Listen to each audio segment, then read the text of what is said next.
Recording in progress.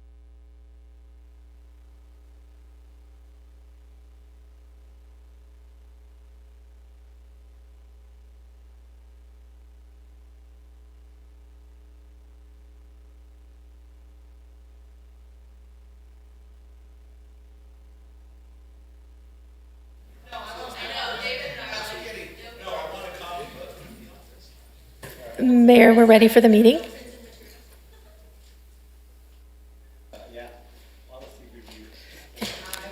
And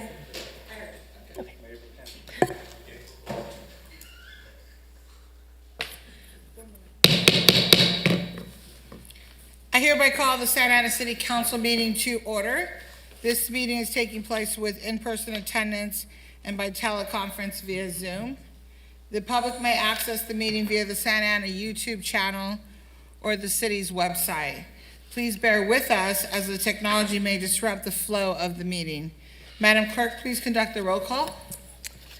Councilmember Becerra, Councilmember Hernandez, Councilmember Lopez, Councilmember Penaloza, Here. Councilmember Vasquez, Present. Mayor Pro Tem Fan. Here. Mayor Mesqua. Present. We have 4 present. That is a quorum. Thank you. Madam Clerk, are there any additions or deletions to the closed session? There are not. Do any council members need to announce their abstentions on closed session items? Yes, please, Mayor. I'd like to announce my abstention from closed session item 1B in Riaquis Film Forming Foam Products Liability Litigation, as one of my clients, Orange County Water District, may be implicated or be involved in the settlements discussion. Thank you. Thank you very much, Mayor Pro Tem. Madam Clerk, do we have any speakers for closed session? Mayor and City Council, we do not have any speakers in person or on Zoom, but noting for the record that we did receive 1 email related to closed session agenda item number 2, which was distributed to council and posted online for the public to see. Thank you very much. At this time, we will recess this portion of the meeting to consider the items listed on closed session agenda. Recording stopped.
Recording in progress.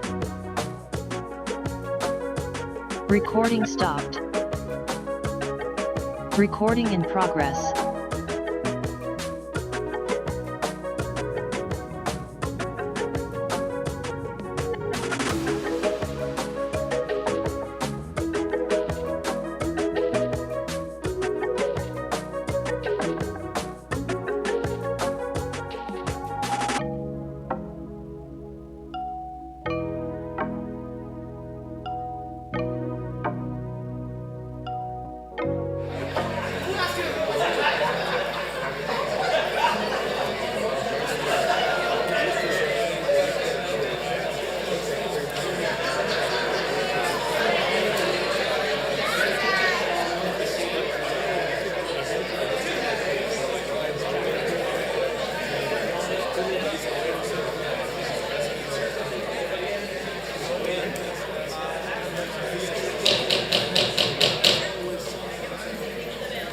Madam Clerk, can we please start the meeting, please?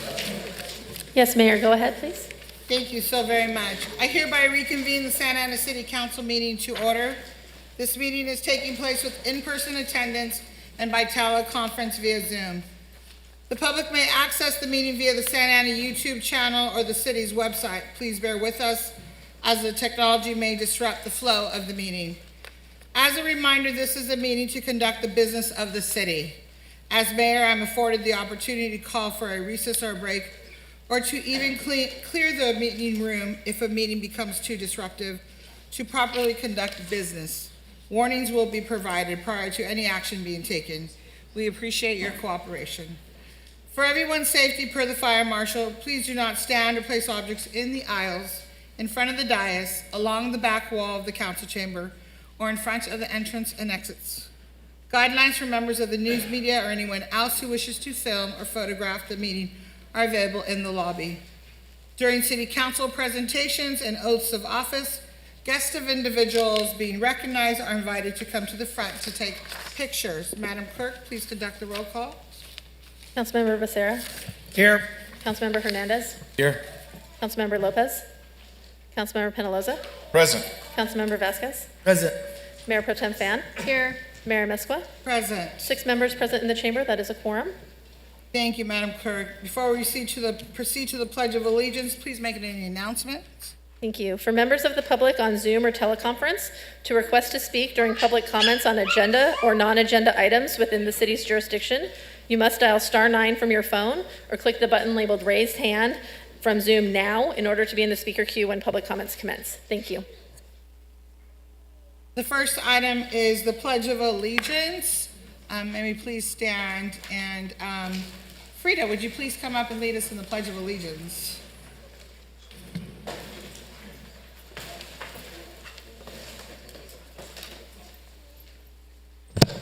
Alrighty. Place your right hand over your heart. Ready, begin.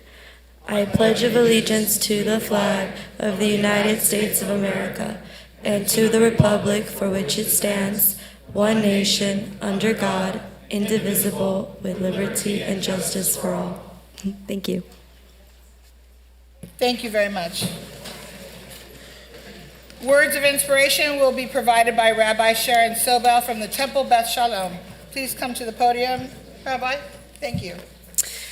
Good evening, Honorable Mayor Mesqua, esteemed City Council members, and dedicated members of our community. We are here to shape the future of our community, to make decisions that will impact our neighbors, our friends, and those whom we may never meet. And as we gather here, I'm reminded of the words from my tradition from the book of Proverbs. By justice, a city is built, and by wisdom, it is established. This responsibility is both a privilege and a profound duty, and sometimes this responsibility that we have is also an act of great courage. In our world today, it can be easy to focus on division, on what separates us. In this room, however, let us find strength in our diversity. Let us find strength and unity in our purpose and in our shared commitment to the common good. Each of us carries a unique perspective, a distinct voice, And together, we weave the fabric of our city, a fabric that must be resilient, inclusive, and just. So as we deliberate tonight, may we be guided by the values that have long sustained us: compassion, fairness, and integrity. May we listen with open hearts, speak with kindness, and act with the wisdom that seeks not to just benefit those who are here in this present moment, but will benefit the flourishing of generations to come. Let us keep in mind that the decisions we make here this evening do not just shape policies, they shape lives. Our decisions impact the safety of our streets, the education of our children, the vibrancy of our economy, and the health of our environment. May our actions and decisions reflect the highest aspirations we hold for Santa Ana, a place where all can thrive, where justice prevails, and where hope is a shared reality. Thank you all for your service, your dedication, and your commitment to Santa Ana. May our work tonight be blessed with wisdom, clarity, compassion, and the courage to do what is right. Thank you. Rabbi.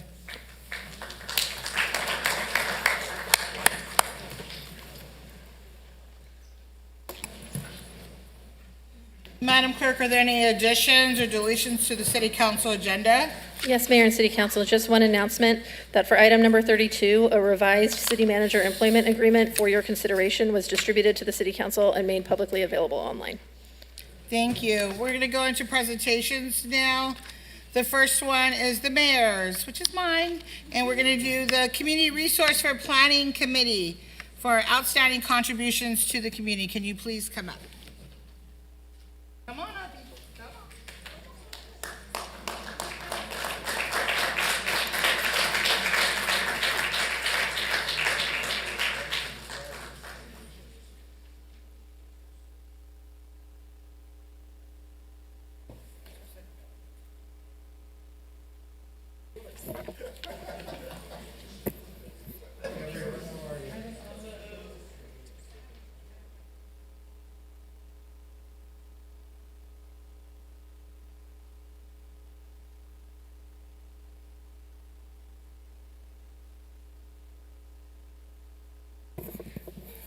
All right, move on in, move on in, move on in.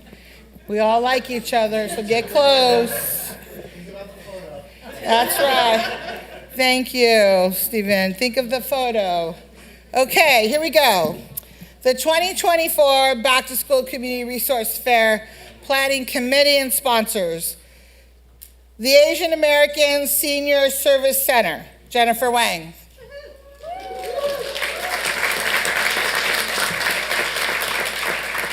Cal Optima, Michael Hahn, Soledad Rivera, and Tiffany Manu.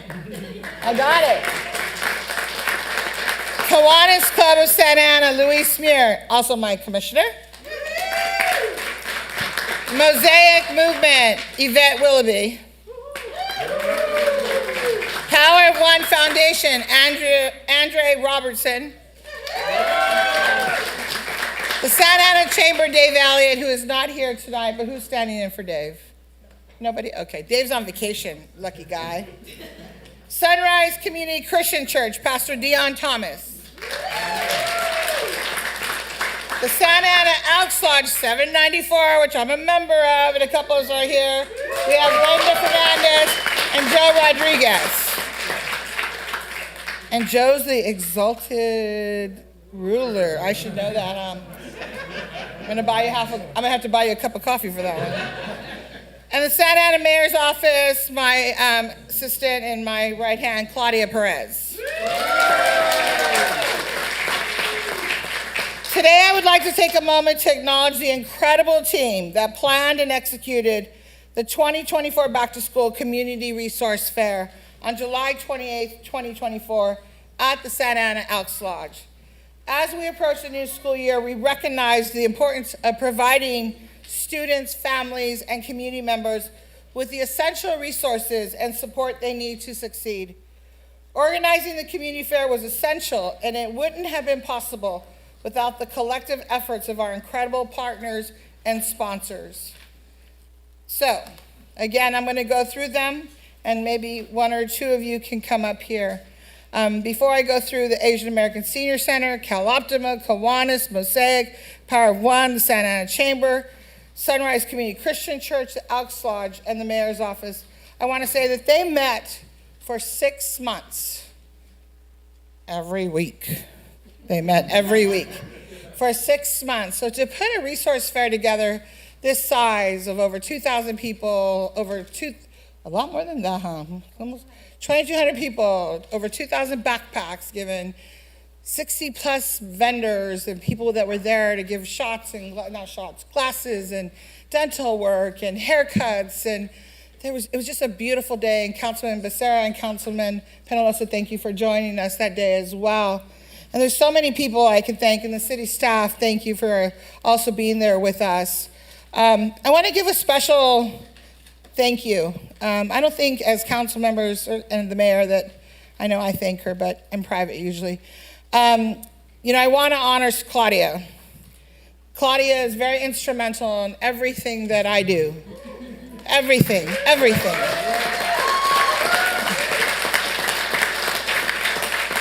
We're not allowed to cry. I call her at 6:30 in the morning, sometimes 5:30. I call her at 1:30 in the morning, sometimes 11:30. And she's on it. I got it. Girls' conference, I got it. Prayer, breakfast, the chamber's got it, Mayor. Resource fair, we're meeting weekly, we got it. Turkeys, we're good, Mayor, we got it. It's a beautiful partnership. And with everybody up here, thank you all very much from the bottom of my heart for providing for our community, because it's with all of you, we wouldn't be able to do the work that we do.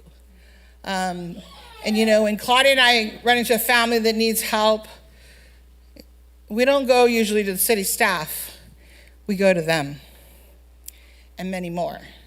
They pick up the phone and we call, because we're the great connectors, right? They connect us here, there, everywhere, whether it's for food, shelter, bus passes, Cal Optima, whatever it may be. I want you to know that they are all amazing people up here. And so from the bottom of my heart, I thank each and every one of you as the mayor of Santa Ana. So thank you very much. So come on up, Michael. Michael, you get to, who's going to speak? Soledad's going to speak. All right. And then one more. Who else is going to come on? You're going to do it. All right. Good evening. Thank you so much for giving me this opportunity. I think mainly what I just want to say was an amazing collaboration. Nothing could have happened, as the mayor said, without the impact of everybody working together. Nothing can be done, but I think the most rewarding thing, besides working together, making it happen, is seeing the smiles of the children, seeing the success of the event just through their eyes, of the things that we're able to receive, the things that we were able to support them with, because we take it so much for granted every day, and we don't realize that so many children and families are in such a need. And when we're working together to fulfill those needs, you think in the future that is coming to the city of Santa Ana and to our county, and we're helping those children be strong and be successful for the future. So it is a work of everybody together, but we're so appreciative also because we couldn't do it without your support as well. So thank you.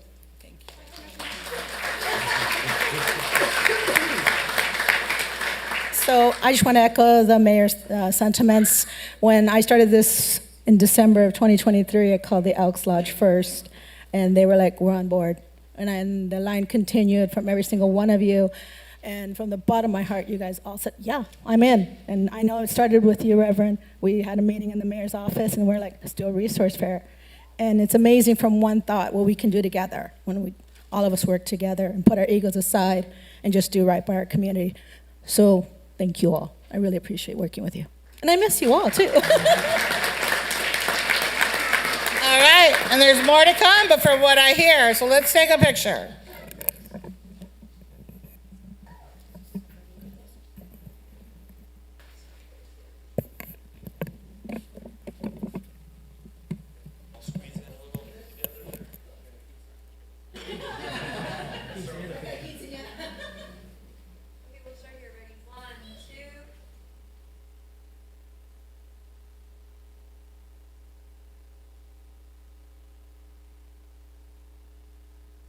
on, give me 1 second. The council ready to come down and join her? It's pretty kind.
Hi, everyone. I'd like to invite AASCSC up to the stage, please.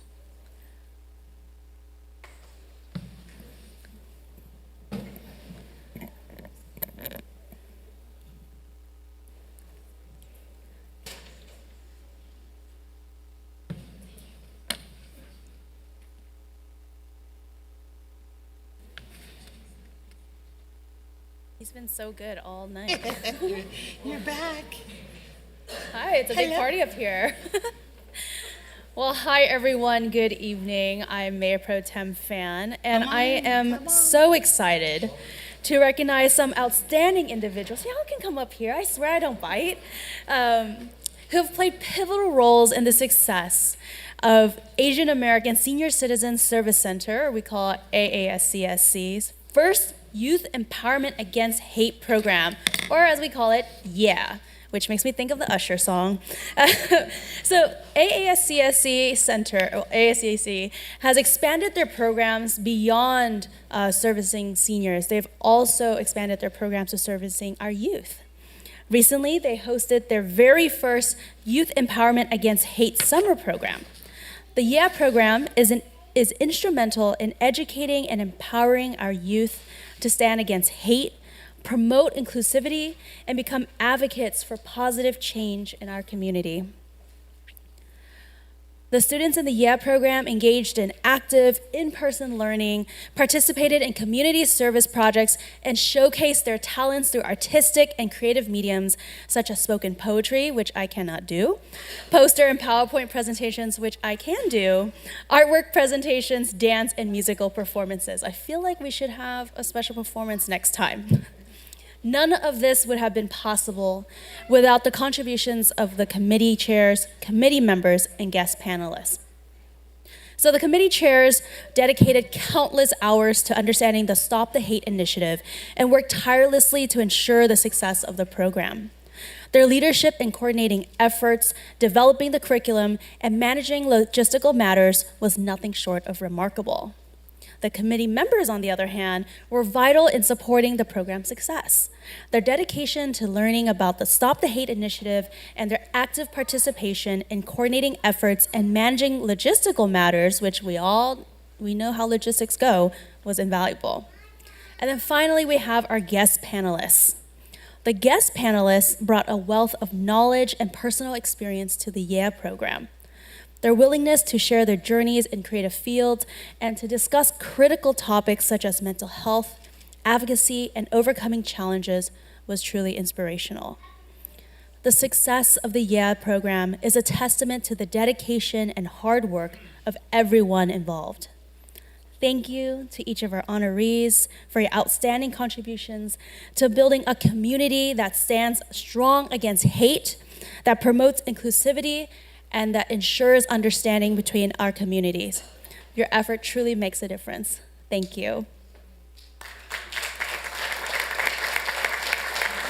I invite one of you to come up if you'd like to, well, actually, let me start here.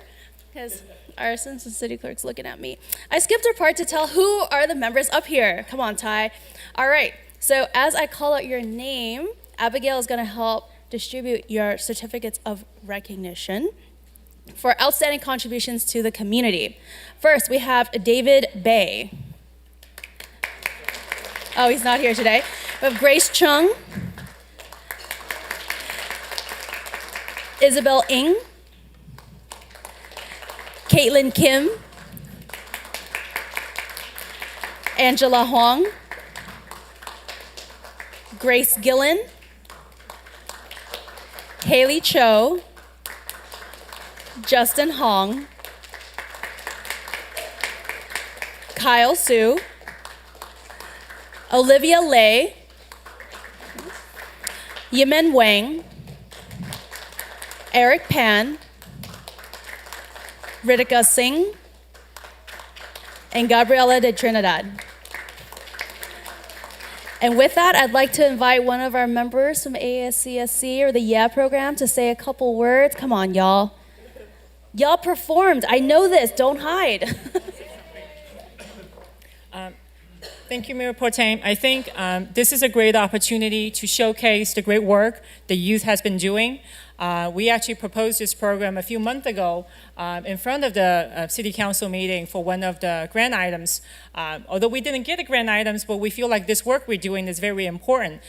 We would love to continue to showcase not only the talent that the youth has, but also continue to educate and engage the community about how we can stop the hate. You know, just like Rabbi was saying at the very beginning, the society nowadays has been more divided than ever, and it's important for all of us to start to build that awareness, to start to connect the bridges.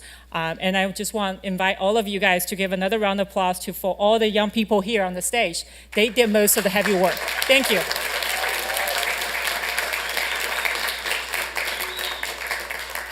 Okay, last speaker, but it has to be someone who participated in the Yeah program. Come on, I'm looking at you. Somebody. Okay. Peer pressure, yes. Okay. Sorry, I'm a little nervous. I didn't have anything planned, but I'm Grace, and I was a committee chair. I was the chair for outreach, and I think that I had a really memorable time with Yeah, and it was a really special experience, and I'm so glad that I was able to be a part of it. Thank you.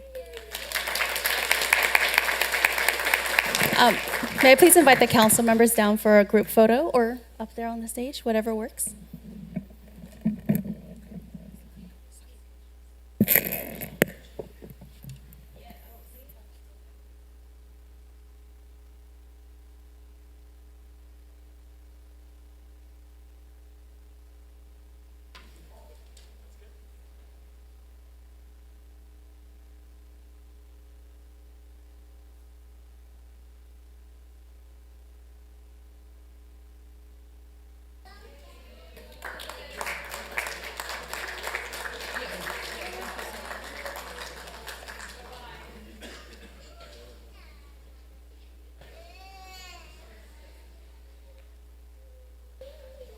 Councilmember Sarah, you're up.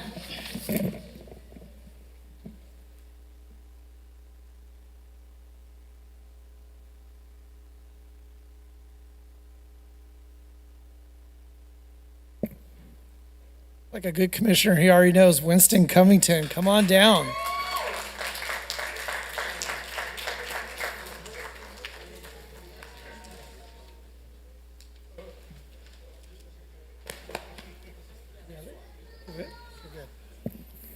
Kind of hard to keep track sometimes, huh? So tonight, I have the opportunity and the honor to recognize an exceptional individual whose dedication and service have profoundly shaped our community, Mr. Winston Covington. So Winston is a proud U.S. Army veteran who is trained in helicopter aviation and nuclear weapons, huh? Wow. Wow. Winston began his service to Santa Ana back in 1986 in numerous impactful ways. His commitment to our community is evident through his diverse roles, where he began as an Indian guide leader fostering the spirit of mentorship and community among our youth. Then as a coach for Northeast Santa Ana Little League, where he nurtured young athletes and instilled in them the values of teamwork and perseverance. For nearly 3 decades, Winston Covington has served as chairman for the Portola Park Neighborhood Association. And then if that wasn't enough, in 2002, he took on leadership roles over in neighboring Meredith Parkwood as well. So when I was elected in 2019, I nominated Winston to serve as my appointee on our city's Community Development Commission. And during his tenure on that commission, Winston served as vice chair and as chairman for 2 terms. So Winston is a proud graduate of both the Pew National Leadership Program and the Santa Ana Chamber of Commerce Leadership Program. His service on the Comlink Board of Directors, including roles as vice chairman and chairman, his work with the Santa Ana Kiwanis Club and the Santa Ana Chamber of Commerce as a board member reflect Winston's unwavering commitment to our community's growth and well-being.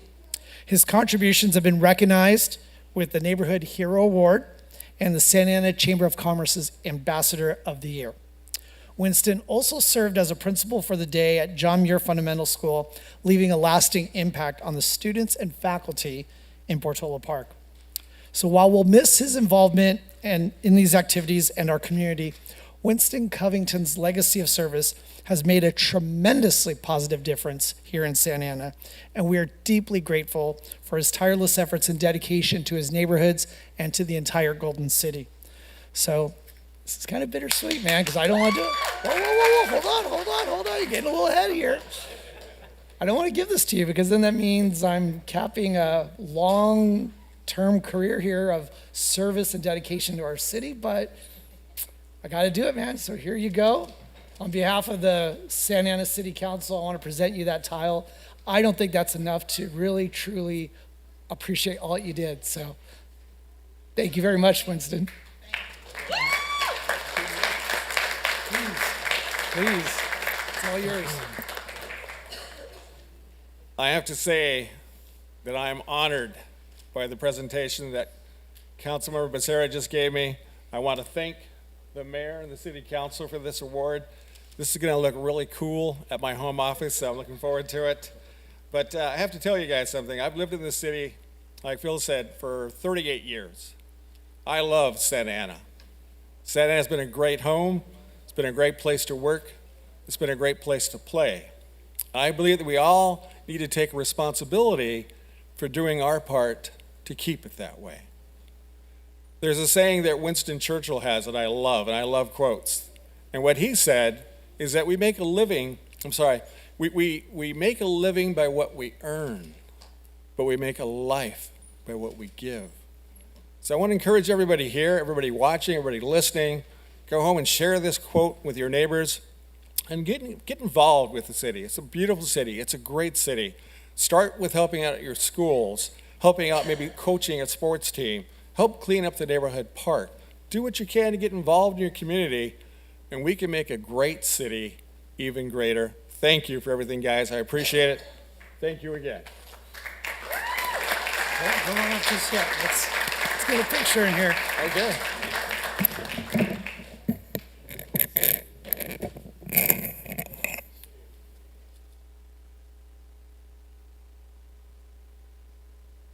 You guys want to come down here?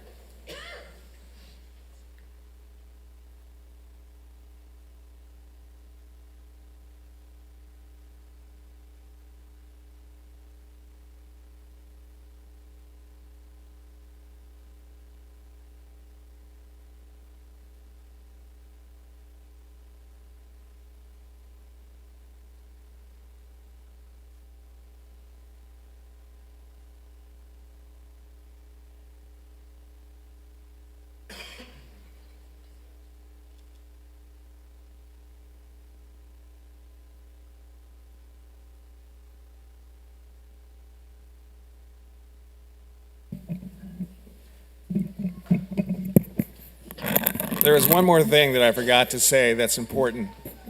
I served on the Community Development Commission for 4 years. It was a wonderful experience with outstanding staff, excellent commissioners, and I encourage everyone to get involved wherever you can. Thanks again. We'll see you. This isn't goodbye forever. It's just goodbye for now.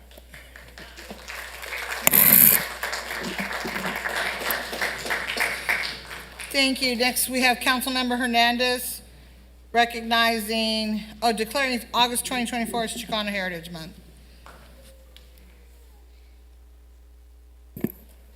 Hello there. It's a beautiful day today, August 20th, and it's Chicano Heritage Month in the city of Santa Ana. Let's make some noise for that.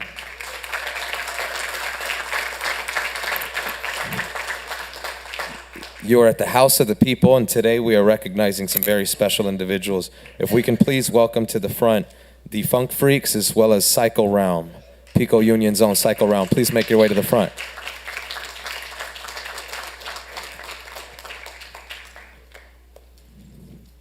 This is a joyous day. You have Orange County and LA County coming together in unity. Santa Ana is bringing Chicano people together. That's what this is about.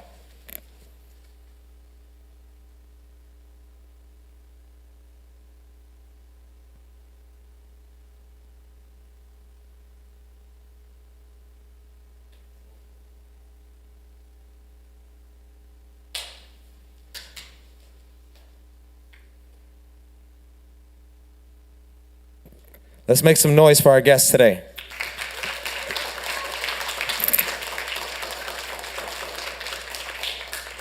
Well, as we said, as we started, August is Chicano Heritage Month.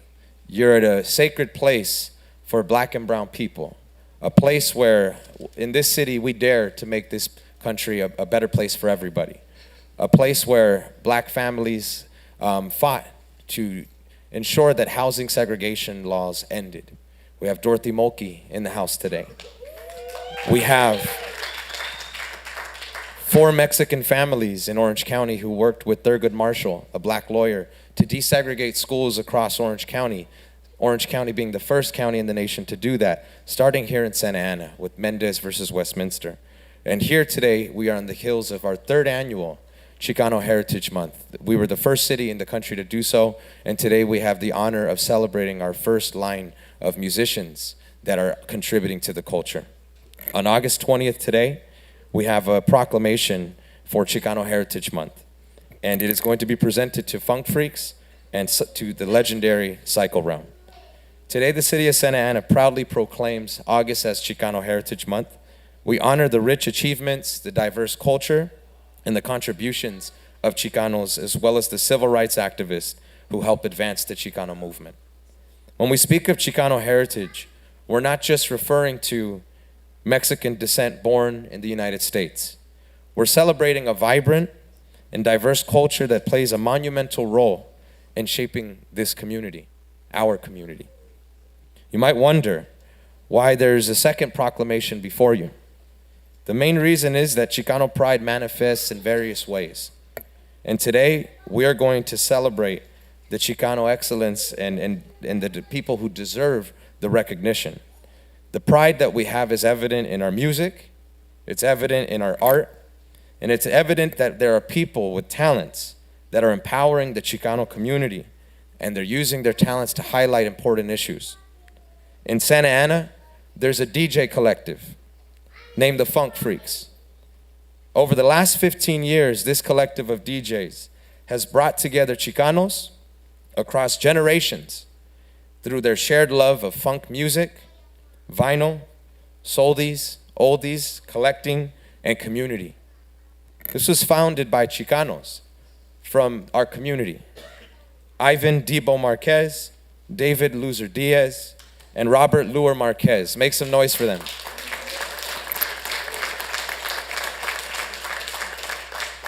Since they opened their store, their records shop in 2017 in the city of Santa Ana, Funk Freaks have supported the creation of over 20 DJ collectives across the United States, South America, and Europe, bringing Chicano music and Black music to a global audience. Funk Freaks recently celebrated their 15-year anniversary, their quinceañera, operating in Santa Ana, and they have consistently used their platform to raise awareness to systemic injustices Chicano people are facing. Most notably, not only are they playing funk music, but they remind people that the role of the artist is to reflect the times. And when Brandon Lopez was murdered by Anaheim Police Department on September 28th of 2021, they shut the streets down with their music. And they created a place for families to come together and heal and share the joy that funk brings to communities in Santana. And so I also want to remind the world that as much as they are playing music, they are using music as a vehicle to bring people together, impacted people. And they're doing that, and they are raising awareness about systemic police violence and the fact that 3 people are killed every single day by law enforcement. But over 90% of law enforcement are not held accountable. The reason why Chicano Heritage Month exists is because August 29th of 1970, Sheriff Thomas Wilson killed Ruben Salazar at the Silver Dollar Bar when 20 to 30,000 Mexicans were protesting the disproportionate amount of lives that we were losing in Vietnam, the disproportionate amount of lives that we were losing to police violence. As evidenced on August 29th of 1970, we were learned exactly what happens when we raise our voice. Ruben Salazar was a Santa Ana resident who was shot and killed by Thomas Wilson. And that is the reason why Mexicans are using art to raise their voice. Because being a journalist isn't enough. We can be teachers, we can be artists, we can be educators, we can be elected officials, we can be a collective of Chicanos playing funk. And you can also be born in Mazatlan, Sinaloa, and have been raised in Pico Union, Los Angeles. Similarly, the Los Angeles-based hip-hop group Psycho Realm was formed by brothers Sick Jackin and Big Duke. They have used their powerful lyrics to address critical issues affecting the Chicano community. Psycho Realm has used their music to address poverty, to address gang violence, to address police brutality.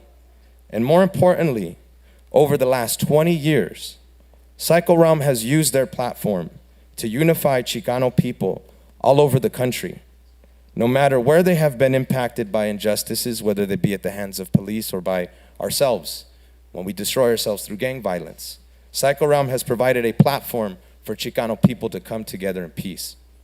And over the last 20 years, they have dedicated a special place here in Santa Ana, where they come together once a year on Cinco de Mayo, as they call it, Cinco de Mayo. Recently, they have been celebrating this monumental event at the Yost Theater. So it's only fitting that as we're going to be celebrating this, we got to take you to the Palace of Exile. That's the only way to do it, Jack. We're locked up in the life we lead, end up jacked up, knocked up. Everybody looking like us in the palace, running with those who get Come on up. Living that side. Come on up, get close, Jack, get close. Come on, Jack, let's go. What's it about, though? What's it about? About prisons, Palace of Exiles. Song about how there was a plan back in the days when gangs were injected into our communities and neighborhoods, and the prisons, private prisons were set up, and they, gangster rap was put on the radio to fill those private prisons up, and so on and so forth. Well, you know what? I had to make sure we played this song. We're going to have you guys speak. But please join me, community, with a loud round of applause in acknowledging and celebrating Chicano Heritage Month here in Santana. Make some noise for Psycho Realm and Funk Freaks.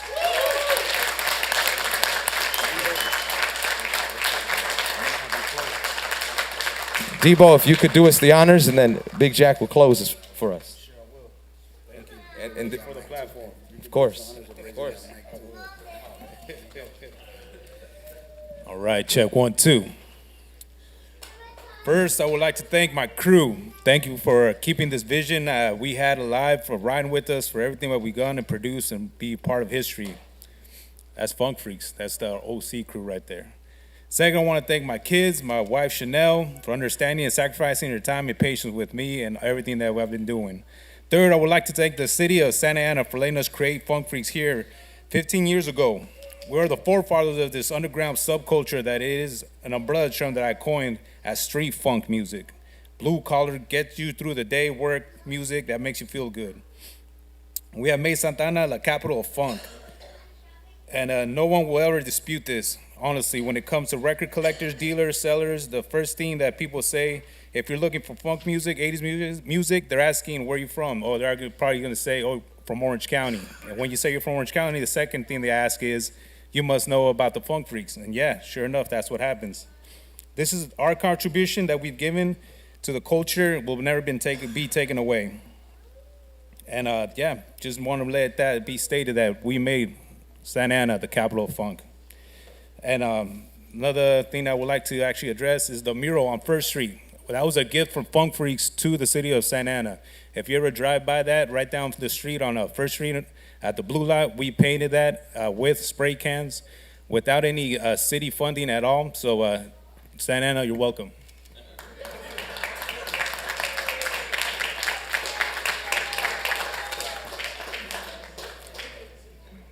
Second off, I'd like to address an issue that we started a Funk Freaks Foundation, which aim was it to teach vinyl record archiving and teach DJing skills and music production. We actually had two students, a 17-year-old and 18-year-old residents of Santa Ana, who would come and spend their money buying records at our shop. Long story short, we were given a grant for $2,917 by the Arts and Culture Association of the city of Santa Ana to cater a lowrider show for the kids to showcase their talent. Unfortunately, a month later, we were denied the grant by the commission by way of Michael Garcia due to the Google search of our name and a trademark and a depiction of a spray can in our website. We're not going to disparage our efforts, and we gave the kids a platform, so we made sure that on our anniversary on Sunday, we let them DJ and perform their record DJing skills. So with that, I just want to let the city council know that maybe you guys should start supporting the actual people from the city that represent you instead of taking out actual funding that could actually help kids that we're trying to reach. That goes for anybody. A Google search shouldn't be a reason for you to take a whole grant away and to try to destroy some kids' dreams of being a DJ or a music producer. And last of all, I would like to really bring pretty much to everybody's attention that I was the first DJ to DJ a sold-out show in Amsterdam, over 2,000 people, in Berlin, and also Paris, the oldest, at the Olympia, the oldest location. That was a Chicano from Orange County that did that. My whole crew, we ended up going to Brussels, sold out a whole show out there. First ones to do that, to DJ, playing funk, vinyl, on vinyl, in France, Lyon, all these places. And honestly, yeah, you guys should have some pride, because we are from Orange County. We are the culture, we are La Raza right here.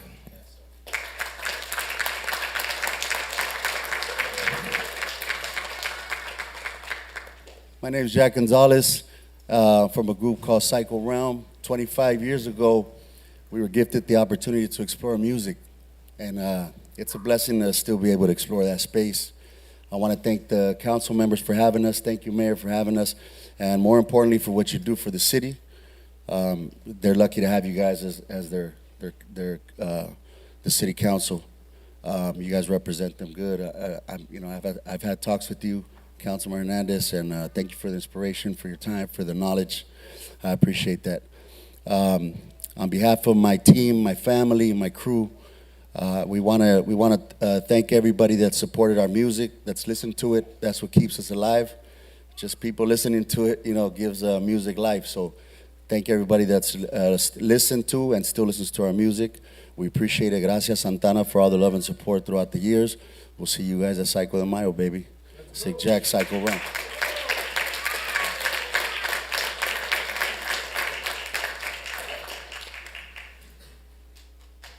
And we have the official proclamation. This is going to the Funk Freaks and to the legendary Psycho Realm. Thank you on behalf of the city of Santa Ana.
Perfect, thank you. Next presentation is by Councilmember Lopez.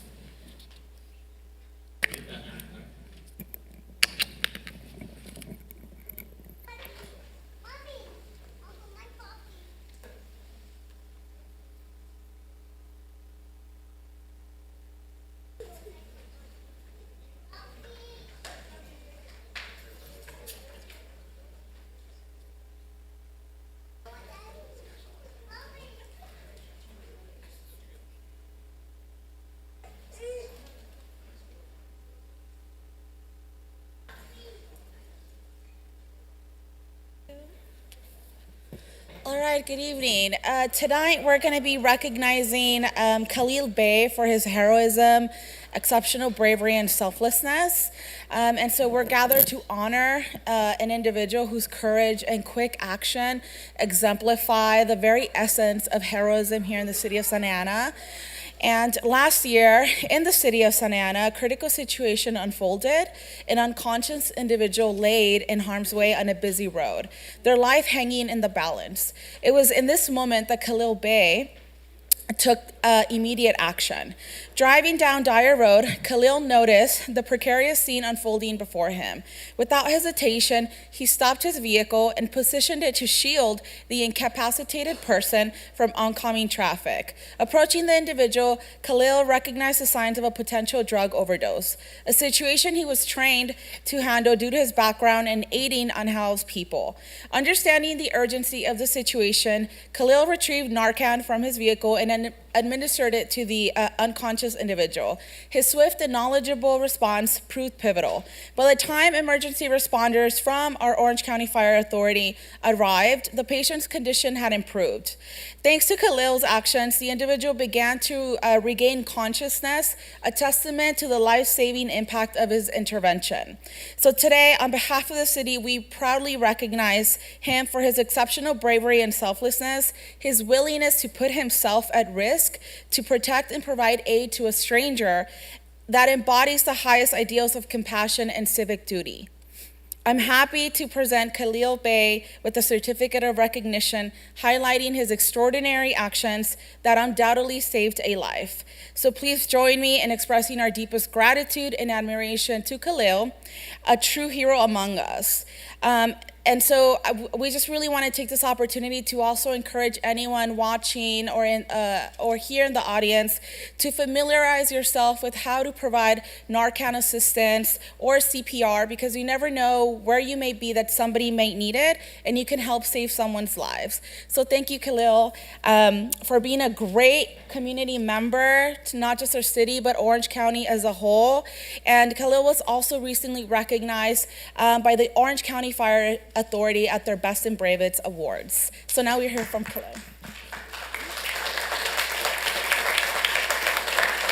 Thanks. I had no idea how to say something, but don't do drugs, stay away from fentanyl, and carry Narcan if you can. Very good message.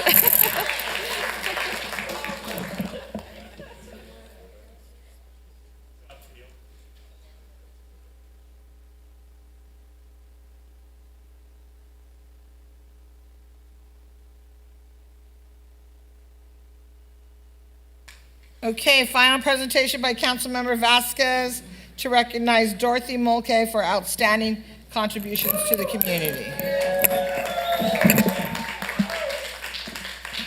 Come on up, come on up.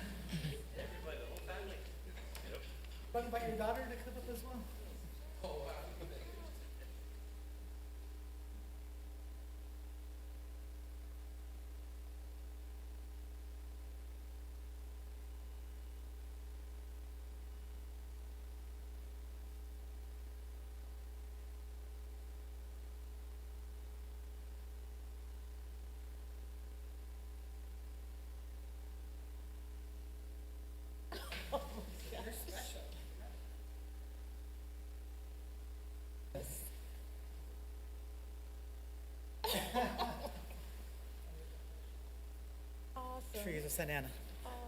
All right. Today we have another Santanero True History.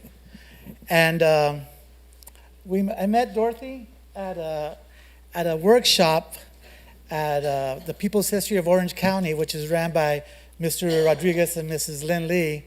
And they do a tour of Little, Texas. And one of their students actually lived in the apartments. Bernarde? America lived with, her grandmother lives in those apartments that you were trying to get into now. So you've opened it up for everybody to go there. So today, come here. You guys want to step up? Today we gather to honor an extraordinary individual whose courage and perseverance changed the course of history. We recognize Dorothy Mulkey, a pioneering force in the fight against racial discrimination. Dorothy was born in Kentucky as a daughter of a coal miner, and in 1962 she moved to Santa Ana, California with her husband. They settled in a historically segregated Little Texas neighborhood where systematic barriers sought to confine their community. In 1963, Dorothy and her husband faced a blatant discrimination where they attempted to rent an apartment in a predominantly white area of Santa Ana. Despite available vacancies, they were denied housing purely because of their race. Determined to combat this injustice, Dorothy, with the support of the NAACP, embarked on a groundbreaking legal battle. Their case, Mulkey versus Raymond, challenged Proposition 14, which allowed racial discrimination in housing. The Supreme Court's landmark decision in 1967 not only struck down Proposition 14, but also made a monumental impact on the redlining and racial segregation across the nation. Dorothy Mulkey's relentless pursuit of justice has paved the way for greater racial equality and has allowed countless others to live free from discriminatory practices. Her bravery and unwavering determination are celebrated through walking tours in Little Texas, where her story of triumph continues to inspire. As well as in my classroom, we painted this after we did a lesson on Dorothy Mulkey with my students, and they loved it, and we dedicate this painting to you. Today, we proudly honor Dorothy Mulkey for her remarkable contributions to civil rights. Her legacy stands as a beacon of hope and testament to the power of standing up for what is right. Do you have any words? Can you want to share a little bit?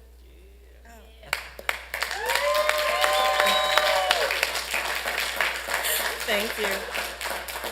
My story is not so unique. It's just that I was in the right place at the right time. And I've never been one to back away from anything. So when the opportunity presented itself, I simply said, yes, I'll do it. I'll fight for what I think is right, the right to own or to rent an apartment in any place that I can afford, not because of my color, but because of my ability to pay like everyone else. So I was only asking for what was rightfully mine. It was just denied at the time. But as with anything else, if you have a plan and you work that plan, there's no stopping you. Anything is possible. So being that it was 1963, I was 23 years old, had just come out of the Navy, where I was a first-class citizen there, and I wasn't about to be a second-class citizen here in Santa Ana. It wasn't going to happen.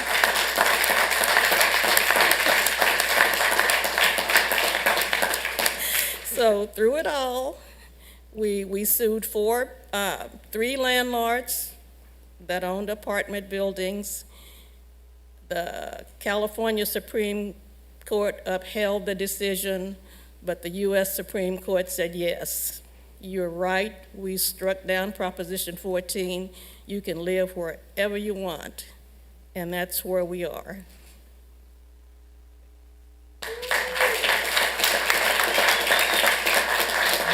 Thank you. We appreciate you so much. We appreciate your work. And this should be a stamp. This should be a stamp. And we will donate it to your church. We're going to travel it for a year for educational purposes, and then we'll dedicate it to the Second Baptist Church, if that's okay with you. Well, then we can recognize the pastor standing with the baseball hat on. Thank you for coming. Do you have any words of wisdom? Pastor Pitts, come on up, my friend. Come on up.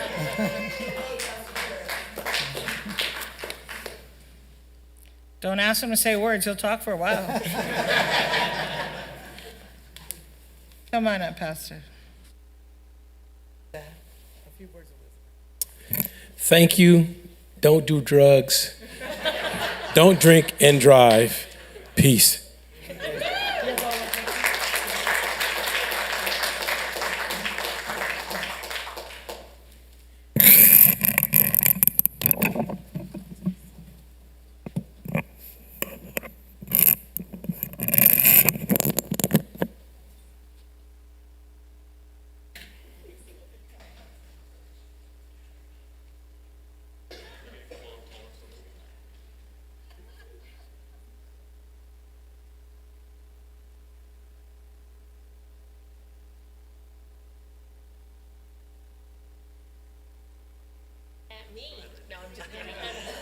Start here.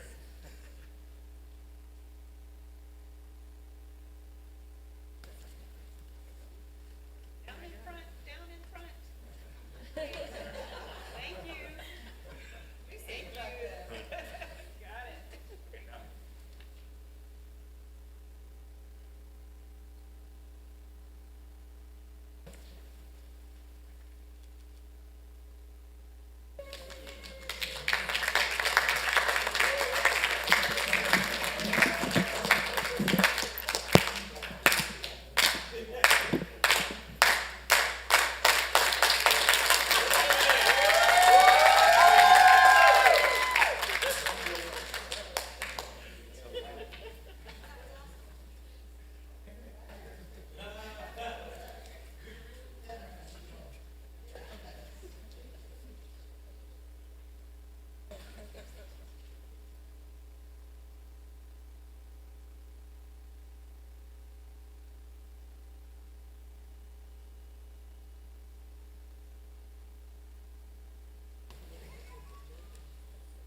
Perfect. Thank you all very much. And thank you to all the families that came and friends and kids. All right, Mr. City Manager, may we please have the staff presentation at this time? We have a presentation from Southern California Gas. Mr. Gonzalez will present a check and a grant on behalf of the... We like checks. Yes, we do. Yeah. So you should come around here and talk in this You want me to go microphone. around? Okay. Yes, please. I'll bring the check. So And you know what, Council, I think we should all go down there and join him.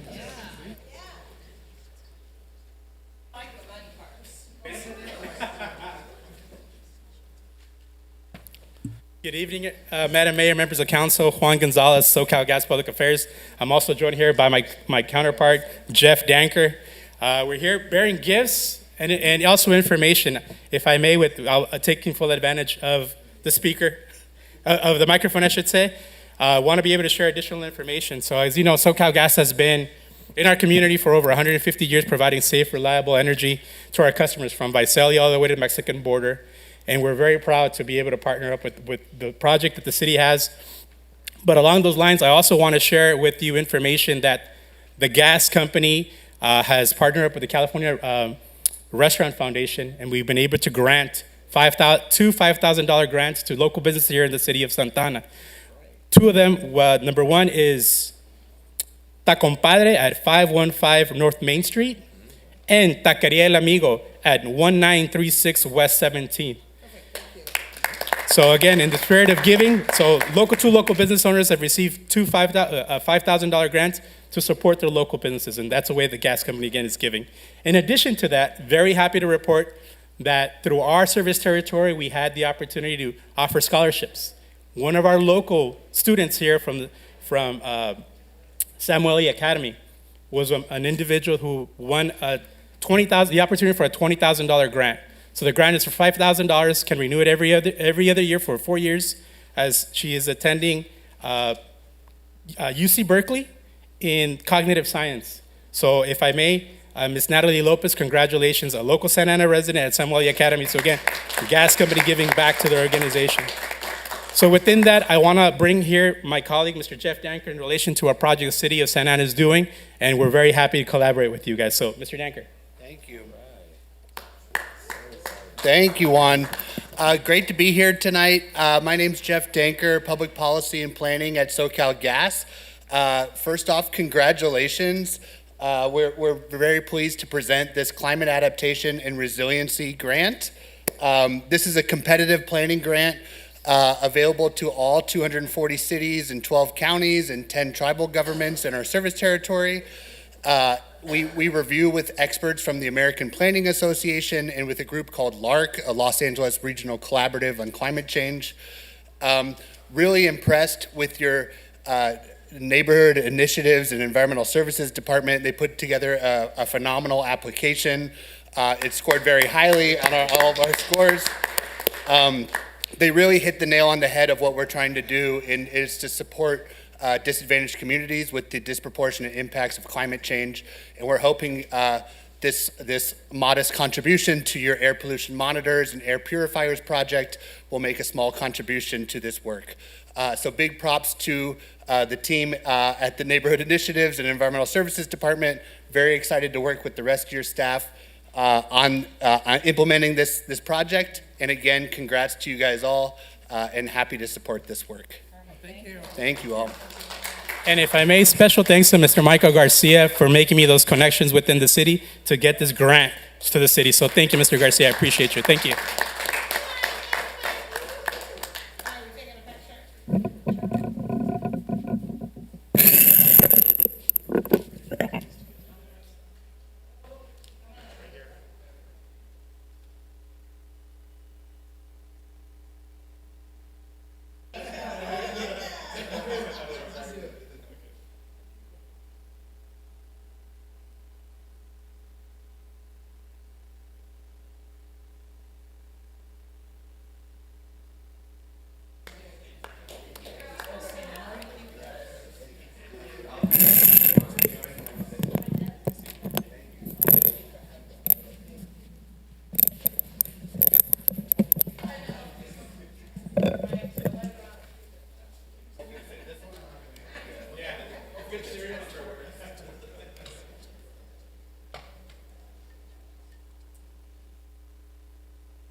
Okay, Madam City Attorney, do we have anything to report out of closed session?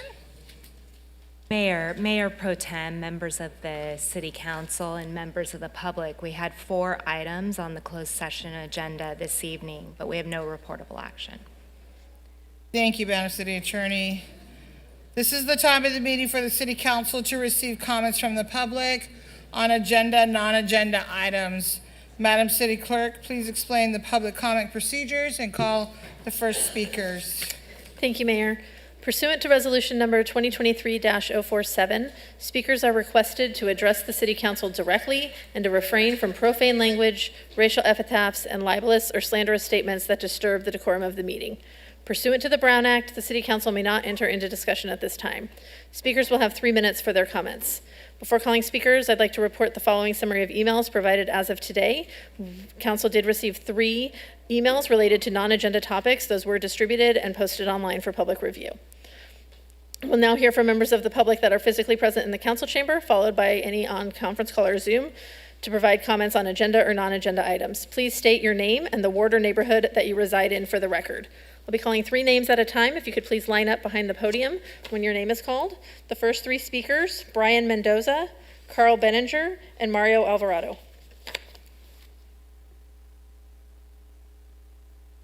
Brian Mendoza.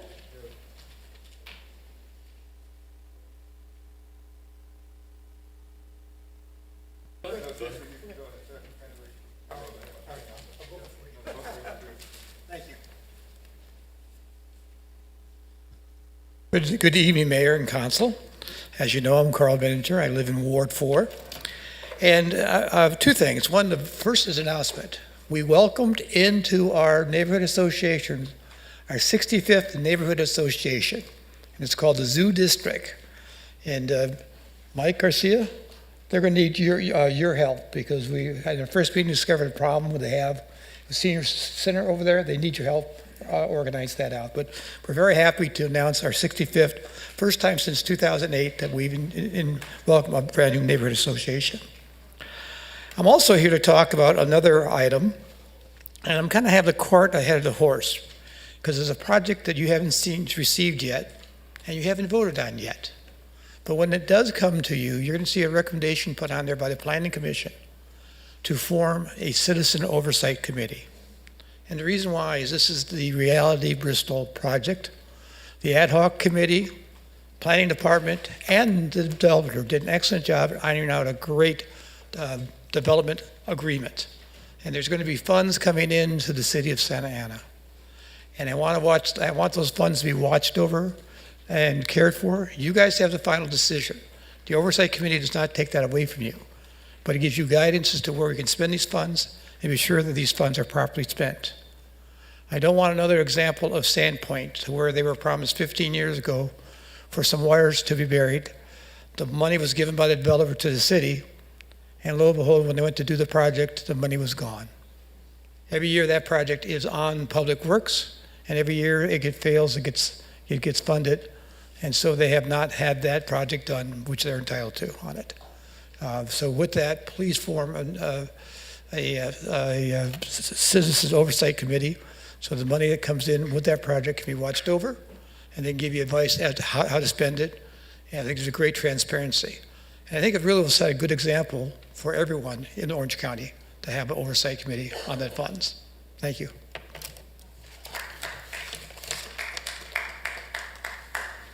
Brian Mendoza, Mario Alvarado, Julie M. Feenstra. I have a paper sheet. I don't know if y'all could give this over to them so they could take one and pass it down.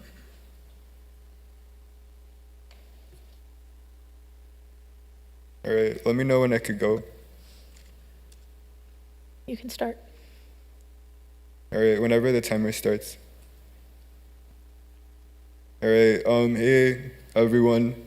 My number one question right now is Phil. They never replied in the email. The city manager, I believe, was he was CC'd into the email. I don't know what is being done about crime, but they never replied. My face is recovering, but I still have nerve damage on half of my jaw, and the assaulter was never charged. Again, I do not like being locked up in a holding cell for no reason, and I think people should be treated equal.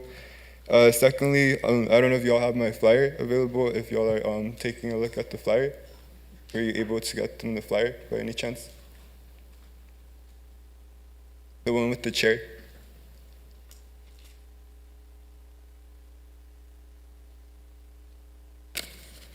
All right, we're at 2 minutes right now. Again, I don't like being locked up in a holding cell for no reason. I think it's boring, a waste of time, and proves the police department never really got over using what I believe is a, sorry for the exaggeration, maybe, medieval torturing restraint chair technique. So if you take a look at the picture on the flyer, there's a chair with restraint straps.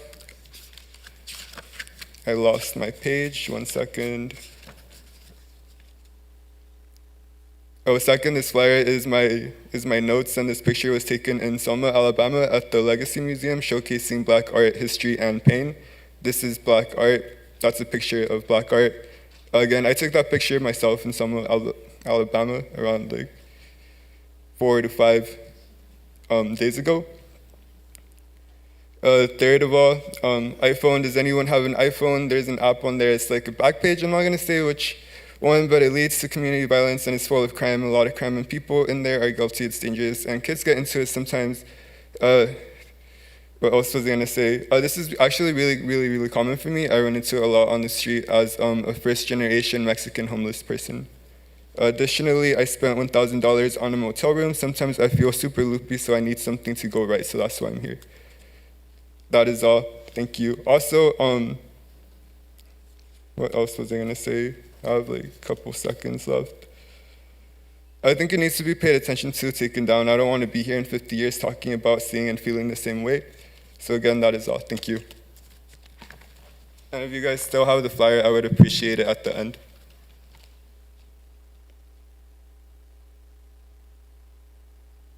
Mario Alvarado, followed by Julie Feenstra and Randall Jones. Good evening, Mayor and City Council. I hope that our homeless prevention coordinator can help the gentleman that came and spoke before me. I'm here today for a couple reasons. One is congratulate the Parks and Recs team on an amazing event for the Chicano Heritage Festival. It was a completely different vibe, if you guys were able to attend, than the previous years. It was very family friendly. I was able to be out there and coach my nephew on the basketball tournament that was held on the courts of Godinez. They actually won the under 10 basketball tournament. Congratulations, AJ Salcedo and John Salcedo. So thank you so much. I saw PD out there. I saw fire department out there, the exhibitors, the artists. They were all just going out there having fun. So congratulations to everybody who made that possible. Second, as you saw Commissioner Benninger speak, I was invited to the newest neighborhood association, the Zoo District, because I have an office in that area. There are going to be a couple people speaking with regards to the items that our seniors in Santa Ana are having issues with. So please, I would say, please heed their concerns. Lastly, last week I was invited to speak on behalf of support for the teachers of Santa Ana. Unfortunately, my paper was lost. That's something else for a different time. However, I want to, myself and several residents of Santa Ana want to ask this board, ask this council, whether as a unified council or as individuals, to come out and support our teachers. We pride ourselves in being pro-union and being pro-labor. Many of you there have very strong relationships with the school board. The teachers have been fighting for 10 months for a contract. I know that one of our council members is an educator, and I know that everyone is fighting for our teachers. And to see them struggle, they started this last year and a brand new school year, and they still don't have a contract ratified, is just unforgivable, not only to us, but especially to our children. So please, if you're able to write and speak to the school board in order to show our appreciation, not only for our teachers, but for our support for labor. Thank you so much.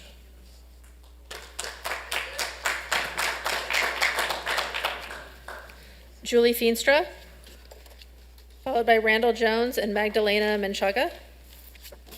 Can't tell where the voice was coming from. Do I need to speak? Okay. Is that okay? Hi, Ms. Valerie. I'm one of the seniors. The word still bothers me.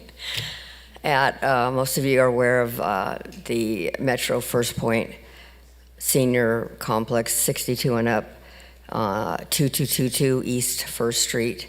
The cross street is Tustin Avenue. And I'm just here to ask for help of any kind that the city council may be able to give. We have a new management group again. The building's been there 3.5 years, and we've had 5. We're on number 5 as far as our management team in the front office goes. So there's been no, I can't think of the word right now. Thank you. Continuity in what they're able to provide for us, et cetera. One of the biggest problems, I've been there for almost 3 years. There's an increase in the homeless population.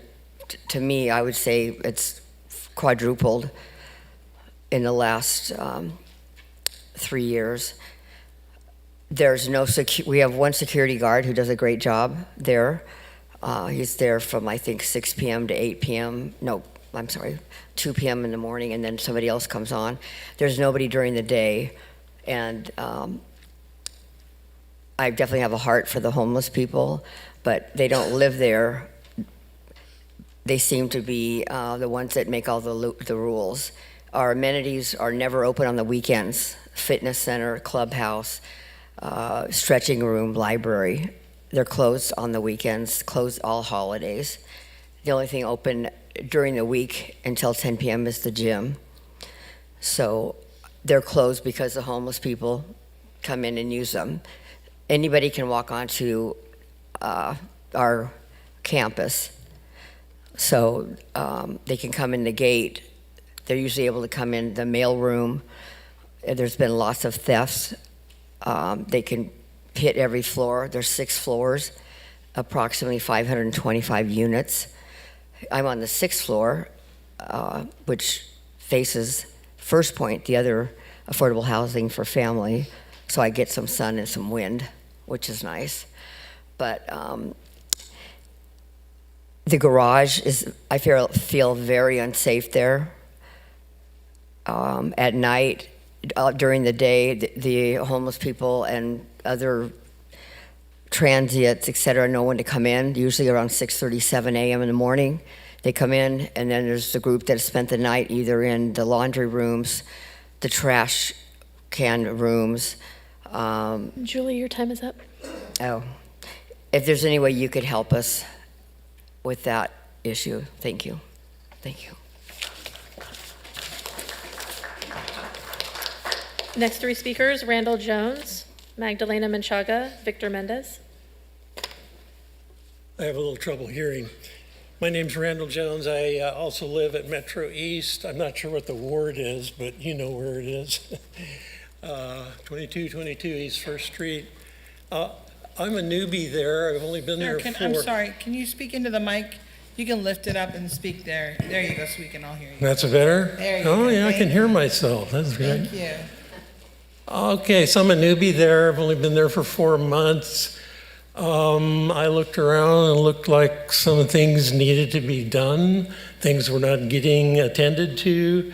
And I thought it might be nice to have some sort of a council for residents to talk about that. I didn't know anybody really who was there. I had not met Mr. Victor Mendez yet, but I just met him this week, and he's quite a dynamo and a lot of history there, but I didn't have it. So I decided I would try to see what I could do to form some kind of council or association. I put together some publicity. I let management know what I was going to do. I was under the impression that associations are legitimate to have and that management is not supposed to interfere. So I put up the bulletins, and then the next day they were taken down. We cannot help the residents who are there if we can't talk to them. And many of the people are have disabilities. They cannot speak for themselves. We need to be able to contact the people who live there. I think it's a great thing that the city of Santa Ana, I'm new to Santa Ana, but I think it's a great thing that the city of Santa Ana has supported the development of low-income housing, but it's not enough to build buildings. They need to be managed with compassion and responsiveness on the part of management. There are many things that need attention. Security has been mentioned. Sanitation is an issue. Okay, I think I'll wrap it up there. Thank you very much.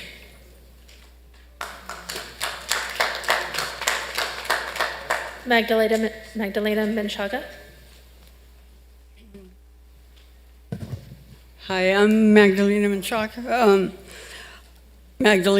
I live at 2222 East First Street also, and I just wanted to say that in my opinion, there's a form of elder abuse that exists within the Metro East apartments, and that we are promised, when we got our apartments, we were told that one of the amenities given to us is what's called a common room, and it's a great room on the 6th floor, and it's got glass windows, and you know, for the people that can't get out, you can go up to the 6th floor and it feels like you're out.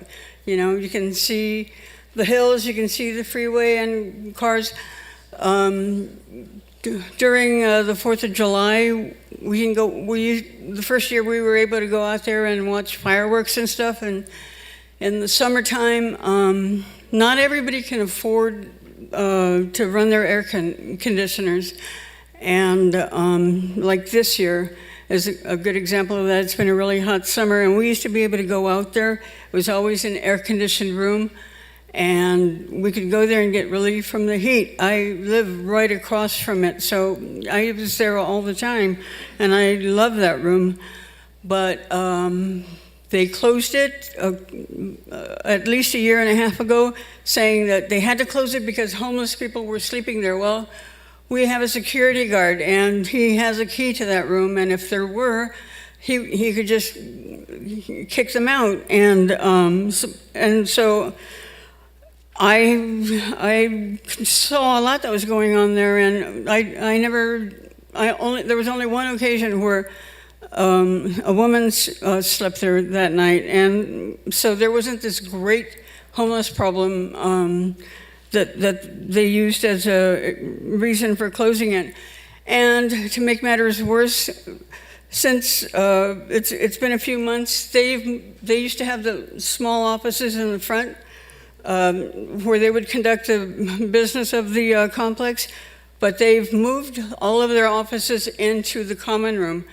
And they've ordered nice office furniture, and they blocked off the window to the door, so you can't see in there anymore. So it used to be, if we couldn't sit in the room, at least you could peek through the window in the door and see what's going on in the world.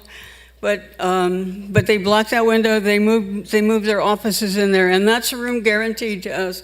It's one of the amenities that they've taken for themselves and offered no reason, no Magdalena, your explanation. time is up. Right. Thank you. Victor Mendez, followed by Diane Simmons.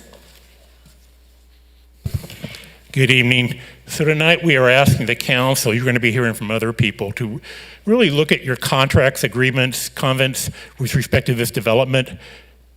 It's broken. Can it be fixed? Possibly. But do it before the place turns into a solid dump, and that's where it's headed. This development is supposed to last 50 years. I project it'll be gone and surrendered to the homeless, to drug addicts, and prostitutes within 5 years if things aren't stopped today. And that's sad, because that kills off future generations of senior citizens that could otherwise have access to affordable housing. What Maggie said is absolutely correct.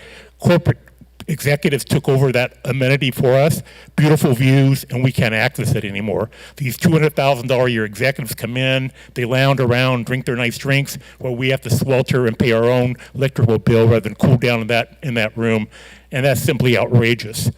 For 2 years, we've asked for commitments. They said they made commitments, but they've failed every one of the commitments they promised us. I've tried to find out who the owners are. I have not had a response to who these owners are. They have failed us in security, safety, and health. People do die at 22. They die by suicide. They have drug overdoses. And yes, some people die naturally, like my neighbor. Fact of life. We get old and sometimes, things catch up with us. So we have a lot of issues here, and we could use any help we can have. So we've been subjected to homeless encampments, trespassing, squatting now. They're squatting and breaking into the apartments, drugs, and prostitution. We have an ongoing drug problem. I reported to the police. It doesn't seem we can ever evict these drug lords, but because they still coming back, and their customers are knee-deep. I've asked the state of California to intervene. They came out one time, but I've asked them to intervene again. State of California issued $5.9 million of federal tax credits to the developer. So there's some responsibility to the state to look into these matters as well. To date, the state has not responded, despite Mr. Avelino Valencia's knowledge of this matter and the request for assistance, but no assistance from Assemblymember Valencia on this to date. Fair Housing said they have numerous complaints about this, but they've done nothing. The Voice of OC, that great oracle for the marginalized in Orange County, was told about this, and they've done nothing. I think they're too busy trying to take pictures of Miss Ameska's wine rather than look out for senior citizens who are on the verge of getting murdered. That's their priority. Her wine list, not senior citizens who can get subject to murder. That's their priority. Think about that. Anyway, so tonight marks a new beginning. We're pushing government to take care of this problem because we've done everything we can do. So state, local, federal, we need your help. Thank you. Diane Simmons, followed by Karen Knight.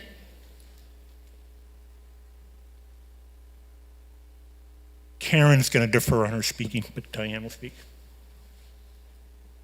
Bear with me, I'm coming. You take your time, we're here. Thank you. Okay. I'm Diane Simons. I'm here on behalf of with Karen Knight, who's with me tonight, but she's not feeling well, so I'm speaking for her. Have patience with me. I haven't been in front of a public crowd like this in 50 years. I'm 70 years old. I live at Metro East Senior Apartments at 2222 East 1st Street in Santa Ana. I'm asking the mayor and the council, can you please review the arguments and code to see if the building is being well run? We have a lot of problems there. It's even hard for me to speak about it. We have security, but we only have one security guard. His name is Eddie, and he's in charge of 418 apartments. And he can't do a good enough job. We really need more security. We have a lot of homeless. They sleep in the trash rooms. They cause a problem. They sleep in their cars in the handicap spots at night. We have drug trafficking in apartments that are even close to where I live. And we have prostitution. We have girls coming there at night going in and out of the apartments. When I moved there 3 years ago, I thought it was a safe place, but it's not safe anymore. And we have people that are being killed and dying, and it shouldn't be like that in a senior complex. So I'm a little upset speaking about it, actually. I've spoken to the office, and they don't do anything. I've spoken to Con-Am, which is our management company. They don't do anything, and we really need your help. So I'm hoping that you guys can help us. We want to live in a safe place, and that's why we moved there. But we don't know what it's going to be like in the future. And I really don't want to walk out my door and find out I'm going to be killed in the parking lot.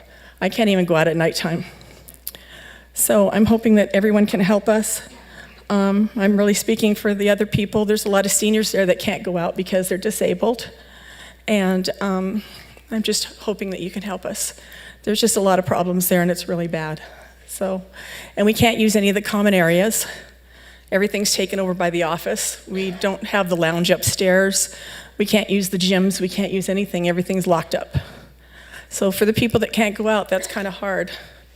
So I appreciate you and listening to me tonight, and hopefully you can help us. Thank you so much for your time. I appreciate it.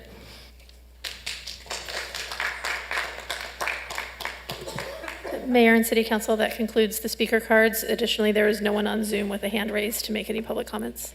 Thank you. Mr. City Manager, I saw some movement among staff. I'm assuming you're addressing this. That's good. Went to Coachella Valley High School.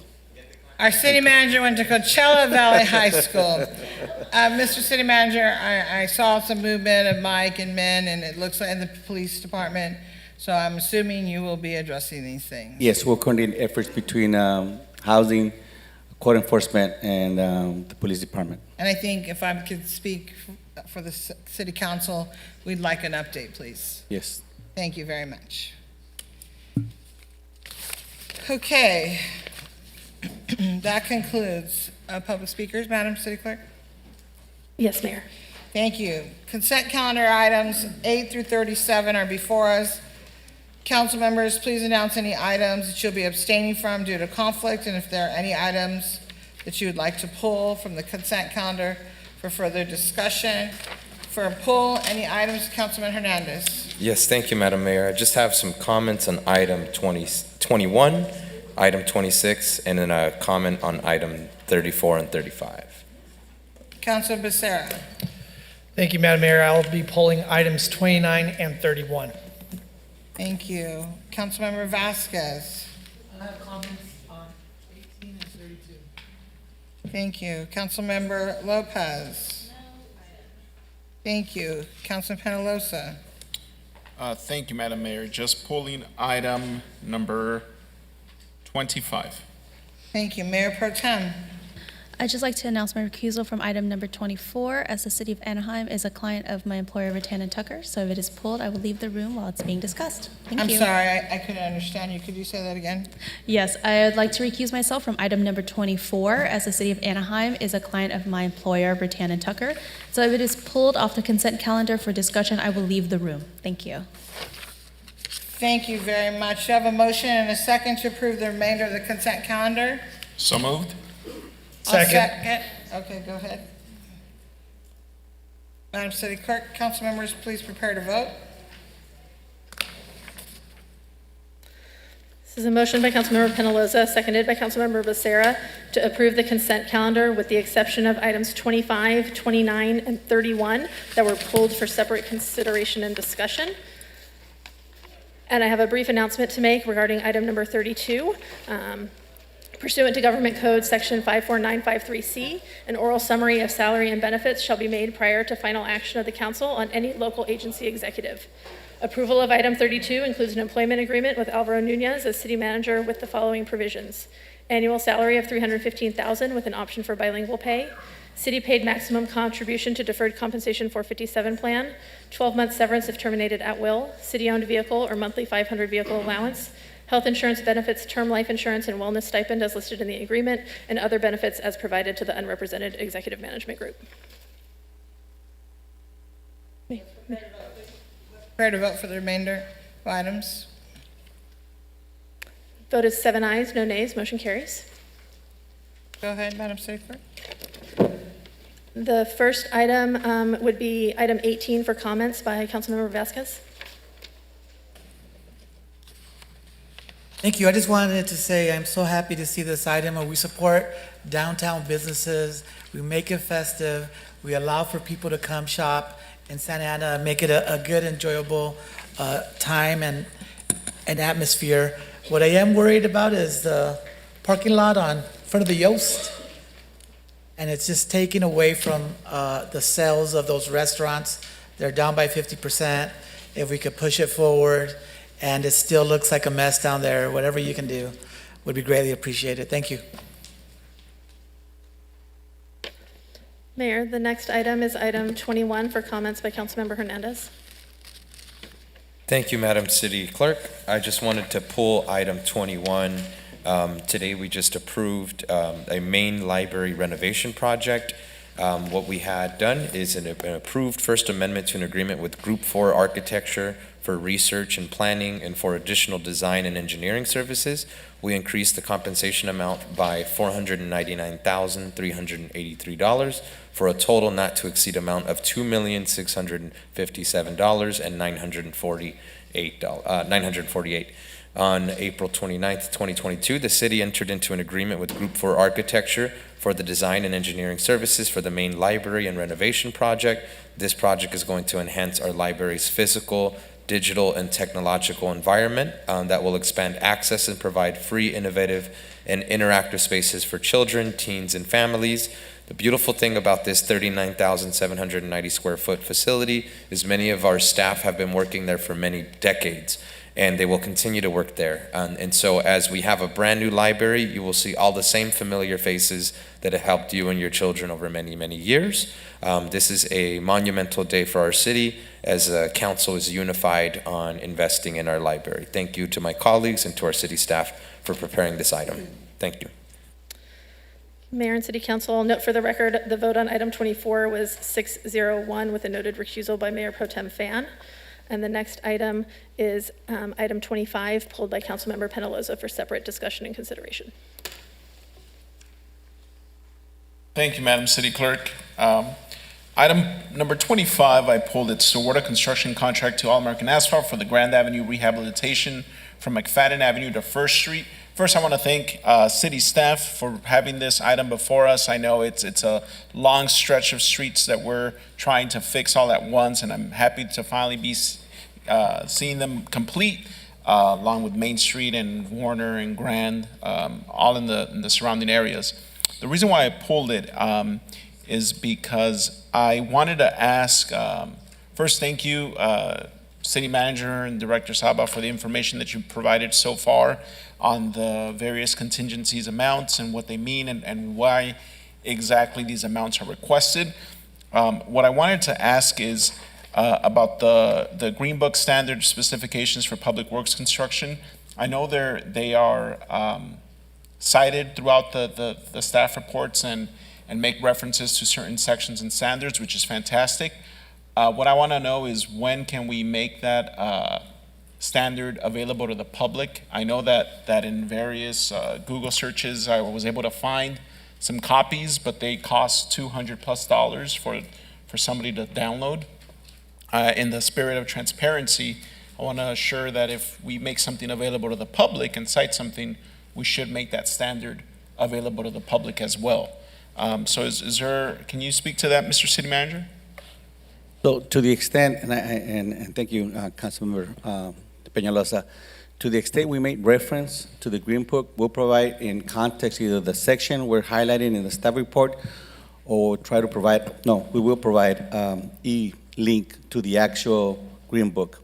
So we'll do that moving forward to the next council agenda items when it's mentioned. Thank you for that. So we'll be able to have a link on each staff report that would send the public or anybody who wishes to. We'll have a link or the actual section reference that we make reference to. Beautiful. And that would be just for any standard that any department cites or we should make this information available to the public to see, not just isolated to public works, but across the board to every department. The other question I had in regards to this specific contingency amount of $270,000, thank you, staff and Director Saba, for providing the information of why the $270,000 were needed. I guess I just need clarity on, at the end of the day, this is 0.7 miles stretch of road, and to be able to administer a construction contract for 0.7 miles of work, I just want to see if the $270,000, what that breakdown is. Is there a way that we could provide that for the public tonight? Director Saba?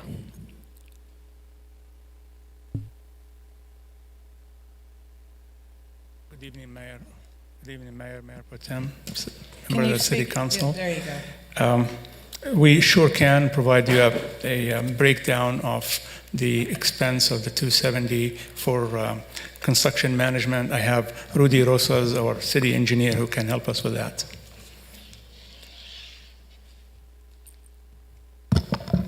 Thank you. Good evening, Mayor, Council. The $270,000, council member, that you reference is for essentially my team's construction management and inspection. The rough breakdown of that is 9% goes to our engineering staff and inspection staff for their time spent on this. The balance of that goes to third-party consultants that we bring in for materials testing and special inspections. Specifically for this contract here, we're talking about $32,000 in third-party material testing. It is 50 working days, so I get it, right? You think it's a roadway project, and I kind of see that myself. How long does it take to do paving? But there's a lot of preliminary excavation, concrete work. So it's 50 working days plus days in office before and days in office after. And so you can imagine inspectors at fully burdened rates in the neighborhoods of $150 an hour, engineers, technicians, everyone administrating the contract, making sure that the contractors are doing what they're supposed to do. And any savings in that 270, because yes, there are usually some savings, go back to the fund balance. So they go back to the gas tax. We can reappropriate them for other projects. And that's the traditional public works delivery method. Thank you for that, Rudy. So you're saying that for this particular project, just the rehab from McFadden to First, we're going to have city staff that is on that specific project for 50 plus days straight, full time, only doing that or only overseeing, inspecting, administering that construction contract. and no other contract? Because I'm trying to, I guess, understand, is it 100%, like whatever engineer is assigned to this project, is it 100% only that project for 50 days? Understand your question. No, we have multiple projects in the city, and our staff are assigned to various projects. So to answer your question, no, we do not have full 100% of these staff working on this. But I will tell you, on average, every project has about 4 or 5 different staff people assigned to it, and they spend various amounts of hours depending on, what stage in the construction we are. We may spend all day on it, we may spend a couple hours a day. So the recommended 15% is a average amount that we find within range, within what other industry and Caltrans uses recommended for construction management. And then, as I mentioned, at the end of the day, any savings, because we code our time, my staff has to submit timesheets. Where did you spend your day? 2 hours on this project, 3 hours on that project. Any money left over in that construction admin line item reverts back to the fund balance for council to reappropriate into other projects. Okay, thank you for that. So essentially, at the end of the project, when the project's completed, more than likely going to have some money left over from that $270,000 fund. So I guess that's the only questions I have. I'll make a motion to approve the item as is. Second. But just with just letting staff know that as we move forward with these public works contracts that I keep seeing, like the similar amounts allocated to them and just administering of a contract and contingencies, I'm going to start kind of asking more questions about those amounts, just because I do see a lot of money moving into these projects, and I know it's needed, but oftentimes there are projects that we don't see through, or we approve 1 year and we go 5 years without seeing any movement on them. So I guess that's the reason why I'm questioning these different amounts that are going into these administrative contracts and whatnot. But so with that, it's my only comments. Thank you so much. You provided a lot of information in your emails and tonight, so thank you for that, Rudy and Director Saba. But with that, I'll make a motion to approve. I'll second your motion, council member. Let's prepare to vote. Motion by Councilmember Penaloza, seconded by Councilmember Hernandez, to approve item 25, a construction contract to All American Asphalt for the Grand Avenue rehabilitation from McFadden to First Street. Vote of 7 ayes, no nays, motion carries. Mayor, the next item is item 26 for a comment by Councilmember Hernandez. Thank you, Madam City Clerk. I'll be very brief with my comment. I just wanted to share with members of the public and for residents of Ward 5 and for residents of Ward 2, this is a shared park space between both of these districts. We are bringing the outdoor library to Jerome Park. We today approved a construction contract with Legion Contractors for the outdoor library. It'll be the first outdoor library park project that we've ever created. And today's improvement is an investment of $3,270,000. There are various funding sources listed that are helping make this possible. And more importantly, the work that is going to happen in this neighborhood is we're combining play, we're combining learning, we're combining a senior center, we're combining a boxing program with TKO, and we're creating an educational hub and right in the center of a community. To have all of these amenities in one place is just what families should be afforded. So I want to thank members of the council here for working hand in hand with us on improving our quality of life in a neighborhood where too many kids, unfortunately, have been affected by violence. Now they'll have an outdoor library to have a closer relationship to education. City of Santa Ana's motto is education first. Thank you guys for doing that today. Mayor and City Council, the next item is item 29, pulled for separate discussion and consideration by Councilmember Becerra.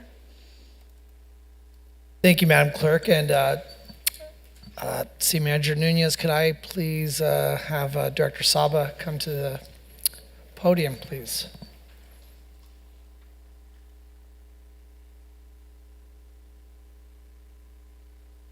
So Director Saba, so this is the agreement with Mariposa Landscape for landscape maintenance services at the water production facilities and the city's corporate yard. I just want to make sure, in reading the description of work in Exhibit 1, does it include green landscaped walls at the city yard and the city water facilities? Yes, it does. Okay. And the reason I'm asking is because in looking at the city yard, it's kind of a hit and miss as to whether the wall is green or whether the wall is dying, and I see the concrete behind it. So my question is that the same company that is doing the landscaping now? No, it is not. Okay, perfect. So this will be It's a new company, and it's a new RFP. Okay. RFP that we sent out. And so just to confirm, though, that is a part of this contract? Absolutely. Okay. And then the other item I wanted to bring up was on page 1 of the staff report. It states that the proposed agreement includes a contingency amount of $160,560, or approximately 23% of the base compensation amount of the agreement. Why 23% and not 10% as we discussed at our last council meeting? Yes, thank you for the question, Council Member. The reason we included this contingency is because we have a couple of things that we're dealing with in the maintenance of the landscaping on the 2 sites, or actually multiple sites for the water production facilities. We have a need to improve on the existing landscaping that we have.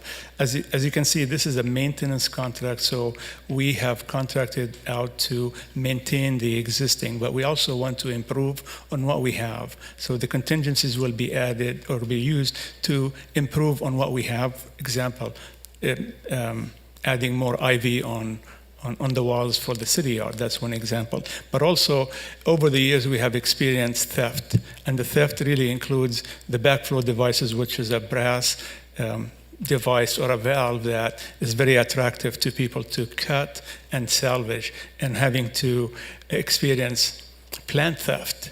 We plant and then those plants disappear. So those contingencies are really made for these kind of purposes. We may use some, but not all. We just wanted to see that the contract has some capacity where we can maintain these sites in reasonable condition and shape. Well, and I appreciate that answer. Let me ask you this, Director Saba. How do you define contingency? I define contingencies in a general sense as unforeseen, unpredictable conditions that we have to deal with in the field. But yet everything Quickly. No, and I appreciate that. But everything you just described, you're anticipating it. So in other words, it's not unforeseen. You're as you are describing it, you foresee it happening. Correct. So what I don't understand is why are you putting it in a column of unforeseen? If I foresee that the meeting is going to end tonight, it's not an ambiguous idea that it may or may not end. It's going to end, right? So if we're talking about items here, landscaping, if we say that there are so many plants being stolen, I'm assuming that because you've laid out 10 plants and 3 were stolen, you're anticipating that those 3 plants will probably be stolen. Each of those plants, you can probably assign a dollar amount to each of them, correct? That's correct. So what I'm not understanding is that why they're not included in the base contract. You have professional staff, you can go through, and by the way, just for everybody to know, this isn't a conversation or discussion that just got spurred on the dais. This is I've emailed these questions to our city manager before, so I don't want anybody to think that this is a surprise here. It's a point of frustration that I think that the council well, hold on. It's a point of frustration that the council has expressed in multiple meetings now. Usually the standard, most contracts, and this is even going back, way back, my experience, it's usually about 10%. So when I see 25% and you say it's unforeseen, but then you're describing everything that you foresee, it's no longer contingency. Contingencies, oh my God, we thought 3 plants were gonna get stolen, and who knew? 8 of them got stolen. That's contingency. But when you tell me you foresee certain things, it's no longer contingency. So I'm gonna look at our city manager and say, what do we do here? I'm looking to you for guidance on this because I wanna see this contract approved. I wanna see exemplary landscaping done. I believe our community deserves it. Santa Ana deserves beautiful landscaping. But having said that, we also deserve to see contracts come to us with only a 10% contingency because our professional staff have accounted for all the things that they foresee coming before them. So what can we do here? You're right. So, more to the practice that we've been doing, right, is, and I think what the director has mentioned is we have a contingency of up to 25% that's allowed in this capacity. But to the extent that we become more diligent and look at this type of contracts that we're trying to approve, so our line moving forward will be 10%. If we anticipate, as you mentioned, that the fact, and that was a perfect example, if we know, right, that the average for the last 2 years, let's say, is the 3 plans per year were stolen, then you're right, they're not unforeseen. So then the original bid and our contract should take that into account. To the extent that it doesn't get spent, as Rudy, our city engineer, said, we can put it back into the general budget component. So that's the commitment you'll have moving forward. So what do we do tonight, though? Because I'm not comfortable approving a contract for 25%. Would you be okay with us continuing this item? Because I know that in the past, we've always said that Public Works should not be bringing contracts to us with a deadline of tomorrow. So I know that there's probably some runway to maybe revisit this. Yes, if that's the pleasure of the city council, that's what we'll do. Okay. So I would like for Public Works to foresee everything. Right, or in the amount of 160,560, and not to exceed the 10% for any excess contingency. I think that's great. If you want to do that, then okay. I'll go ahead and move the item for as is, but with a reduction in the contingency to 10%, not 25%. I'll second. Are there any other questions or comments, Councilor Penalosa? Thank you, Mayor, and thank you, Councilmember Becerra, for pulling this item. I had read that and didn't want to pull too many, so I figured I'd just pull the other one. But the question I had with this in particular, and I guess this is for the city yard, water facilities, and the Santa Ana train station? No, just the city yard and the water facilities. Water facilities, and Yes. this is mainly for Ivy? It's landscaping for the entire pump stations that we have. We have to keep them clean and planted and so forth. So it is for the inside and the outside of the pump stations and the water facilities, but also the city yard inside and out. Okay. But not the train station. Train station is not in this contract. Okay, thank you for that, Director Saba. The heartburn that I have with the contingencies at the upwards of 20% amounts that we've been seeing is that I know that 6 months from now, when we see a different consultant before us under Public Works or a contract, it's going to say funds are available in the landscaping account, blah, blah, blah, blah, blah. And it's like, well, why are they available there? If it seems to me that oftentimes Public Works uses certain accounts to store money until something else comes along the lines, and then staff quickly and easily says, funds are available in this account.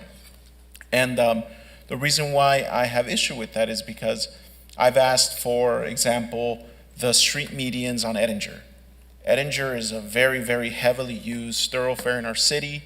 It's a freeway exit with the 55. A lot of people use it to come into our auto mall, Modern A, a lot of the destinations on Edinger that people use. And when I've asked about landscaping for our medians, it's like there's no money available for that. So it's like, okay. But then I see, landscaping for the city yard, which is fine, but now with the 23% contingency added to it, there's monies available for landscaping. We're just choosing which areas to focus on. So why would we not want to say, you know what, instead of putting 23% contingency on the landscaping for the city yard, we're only going to do 10 and try to use that other 13% to plant some grass along the medians on Edinger Street. It doesn't have to be Edinger Street, but I'm just saying there are many other areas throughout the city that we'd like to see landscaped, at least I'll speak for myself, but what would be the purpose of this here? Absolutely. Thank you for the question. This contract is specific to the water enterprise itself, where the funding that is in the water enterprise funds the maintenance of the facilities. So funding in the water enterprise need to be spent at facilities and Water things that the water But enterprise that provide functions, water and it cannot- services? And it cannot be taken out to do medians, for example. That would be a violation of Proposition 218. But what if it's city medians that have irrigation system that is serviced by the city? That's completely different. That's the same. In this case here, this fund is actually, like I mentioned, it's For to water services. maintain the water facilities that within the purview or the control of the water enterprise itself. If I take dollars out of that enterprise to maintain or improve on medians, that would be a violation of Proposition 218, because when we do the water rates is based on the maintenance of the water system and its facilities, landscaping included. Thank you, Director Saba, for that clarity. I guess I shouldn't have used the median example, but it's still the same sentiment still stands of why not just ask for the full amount from the get-go instead of anticipating or knowing that there's going to be a 23%? Well, I can explain the unforeseen versus contingencies. Yes, we know that number of plants will be stolen, sometimes not, or backflow devices are broken or stolen. So we know that that may happen. We anticipate that to happen, but we don't know how much of it's going to happen. And that's where this contingencies in the contract language is added in as contingencies. And to me, if I anticipate that someone is going to steal the brass or destroy the sprinkler system, right? But I don't know how often it's going to happen. So that's why we call it unforeseen for contingencies. And that's all it is. It's pretty simple. Now, are these plants stolen from our nursery, or are they stolen once they're planted and then somebody comes and rips them out of the ground? It's once they planted in the outside of the pump station. Sometimes they steal them from the inside. And the major expense really here is also the copper that is stolen. It's the backflow devices. These things are not cheap. Councilmember, thank you, Director Zaba. We understood the direction. So the idea is how we, from the management team, both within Public Works, City Manager's Office, in fact, our agencies, how do we ensure transparency? And like you said, how do we anticipate the fact that there's going to be problems or issues, right? To the extent we provide better staff reports, to the extent that we indicate what we perceive as subject matter expert to be the cause, that's the direction we move forward.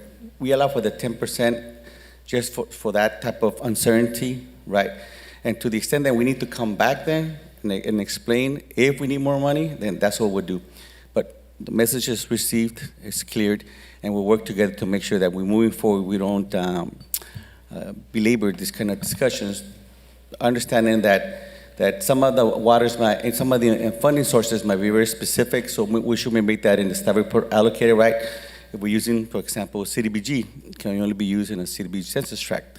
As Director Saba said, any water funds may be only used in specific areas. We'll make sure we illustrate that as part of the staff report and make sure that the funding source and the amounts are appropriately allocated. Thank you for that. Councilman Becerra.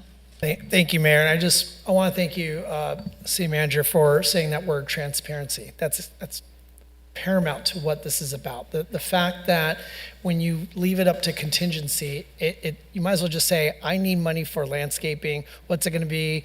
It's all contingent. It's all contingent on whether it's going to be hot or cold, whether we have water or not. Trust me, wink, wink. Yeah, understood. exactly. So no, I think that you bringing up that word is very important. It is transparent. It's knowing that, look, we have faith in our staff, obviously, but it's just for the community at large. There's always some sort of allegation that something's not transparent. Let's take that off the table. Let's show how transparent we are. We've done so many things as a council and as staff to demonstrate transparency. Let's continue that. And I think what you're hearing up here on the dais is just, show your homework. That's it. Understood. Again, Thank you. We have a very mindful team, subject matter experts with a lot of experience, so we'll make sure that we provide the adequate staff reports and explanations. Thank you, Mr. City Manager. Thank you, Nabil, very much. Madam City Clerk? Or did you have? Yeah, I just wanted to say I didn't have an issue with the way that the staff report was being presented to us, and I really want to thank staff for answering the questions, and to Stephen for your follow-up email. It was pretty lengthy, and so I do appreciate that. I think it's a good way to kind of solve all the technical issues or technical questions prior to us meeting here. And I appreciate hearing, from the transparency side, so the folks watching this meeting can understand what the money specifically is being used for, and they're also learning, right? You can't just take money from the gas fund, even though when they look at the budget, they might see a surplus or the proposition that you just referenced. But it's good, but I think, yes? I said that's the point of the questions. Go ahead, Councilmember Lopez. Thank you. And so part of my comment was saying that I would rather have the money now for the project, because it is so much harder once a project closes to go back and try and get more money for it, as we've seen with the different projects that we've talked about, with issues that we followed up in our district. Hey, the project is done, but now we're seeing or finding out that we need to do this and this, and it's so much harder, in my experience, to get that money allocated when the fiscal year has already been approved. So thank you. I don't see any other mics, and if I don't see, Real you quick, have a mic? could the clerk, just because of what I just heard from Councilmember Lopez, maybe she doesn't understand what the motion is on the table. Could you repeat the motion just so that we're all clear? I have a motion by Councilmember Becerra, seconded by Mayor Amezcua, to approve item 29 in agreement with Mariposa Landscape for landscape maintenance services at water production facilities in the corporate yard, with a reduction of the contingency amount to 10%. So that is approving it to go forward now, but just with the reduction in contingency. Correct. Great, thank you. If you want to speak, please raise your mic, and if I don't see it, please wave at me or something. I'm not trying to ignore anybody. I can't see everybody at the same time. Let's prepare to vote, please. Thinking of you.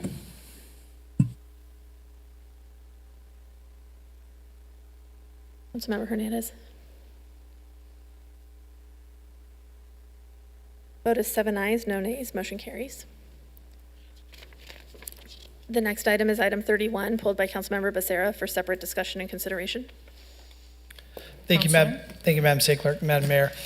So this is a license agreement with KNC Logistics for their use of city-owned property at East and West Alton Avenue at the 55 freeway. So many of you know that there are plans long-term to possibly do an overpass over the 55 freeway at Alton.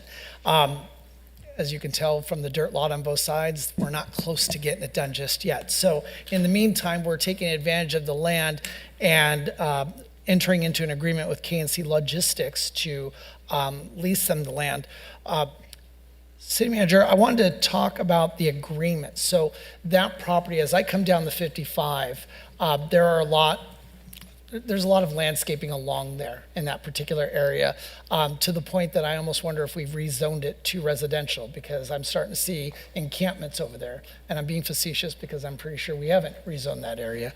With that being said, in looking at the agreement, I would like to make a couple of suggested amendments for my colleagues to consider. So in looking at the agreement, there seemed to be a little bit of a reluctance to hold the licensee, as the agreement calls them, to actually perform landscaping activities on the property. So in other words, I think there was something on here that says, remove weeds or vegetation growing within the licensee area or around perimeter within 7 days of notification by the city. I see no shall in there, like as in shall do it. It shouldn't be that the city needs to come out and say, knock, knock, hey, you haven't maintained your property, can you please maintain it? I think it should be something more along the lines of, and this is a section 3H on page 2 of the agreement. So I'd like it to say, maintain license area and the perimeter of license area free of weeds and or vegetation. If notice is provided by the city to remove weeds and/or vegetation, work to remove weeds and/or vegetation shall be completed by the licensee to the satisfaction of the city within 7 days of notification from the city.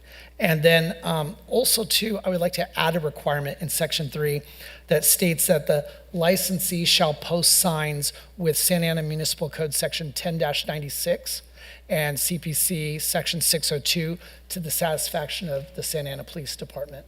Like what we should be doing in any of these properties is making sure that RPD is empowered to be able to address any issues that are happening on there. This property is going to be used for storage. I'm assuming there won't probably be personnel on there consistently, so when neighboring properties have to call RPD to address an issue on site, one, I'd like the vegetation to be clear enough so that RPD isn't walking into something dangerous, and number two, it should be something that would be a requirement of the licensee, and making sure that the appropriate signage is up so that they are able to enforce the appropriate laws. So that's what I would like to see added on to this agreement. So that my motion would be to approve it per those changes, but I see my city manager looking at me. No, we'll make the changes and that's fine, understood. And there's no problem with this? No problem with it. Okay, so that's my motion. Councilor Becerra? Thank you. I'll second with those amendments with comment. I brought up similar questions about this contract. I even asked at one point, is $1.5 million worth the trouble of now having our staff having to provide inspection and follow-up to make sure that this property, that's probably out of sight, out of mind for all of us because it's an industrial area along the freeway, but for them to maintain it. I know that the reason I asked that is because we rented out property on Bristol and Warner, one of the most heavily trafficked areas in our city intersections. And those parcels were the worst that I've ever seen them. I mean, the neglect, the weeds, the graffiti, the trash, the noise, it was awful, awful, awful, awful. And that's something that hundreds of city employees and residents and thousands drive by every single day. And we weren't able to have a handle on that property until we just said, you know what, we're ending this contract. So I worry that now this property that's going to be out of sight, out of mind in an industrial area, along with businesses surrounding it, is going to have those same issues. Do we have city manager staff that could stay on top of this and make sure that the person leasing this land is maintaining it? Yes. I don't even think we should allow 7 days. I mean, it's something that they should be, a contract should be terminated if they're going to go 7 days without maintaining their property. Is that a possibility? Well, we want tenants, like any other tenant, right, whether it be private property or public property, to be good tenants and maintain the property so that there's no problems. Obviously, to have some level of due process, right, with the tenancy or occupancy, we try to provide due process and allow for some level of notification. If 7 days is too much, we can do 48 hours, right? The idea is to make sure that, one, we generate some level of funding from this property. That's the key component. To the extent that Councilmember Becerra is accurate about changing the language to ensure that the tenant, the occupant, has the responsibility to maintain the property in a sanitary fashion, we'll do that. And then have to ensure that our staff also, makes the visits that we need to make to ensure that the property is well maintained. I think that's the key component of what we're trying to do.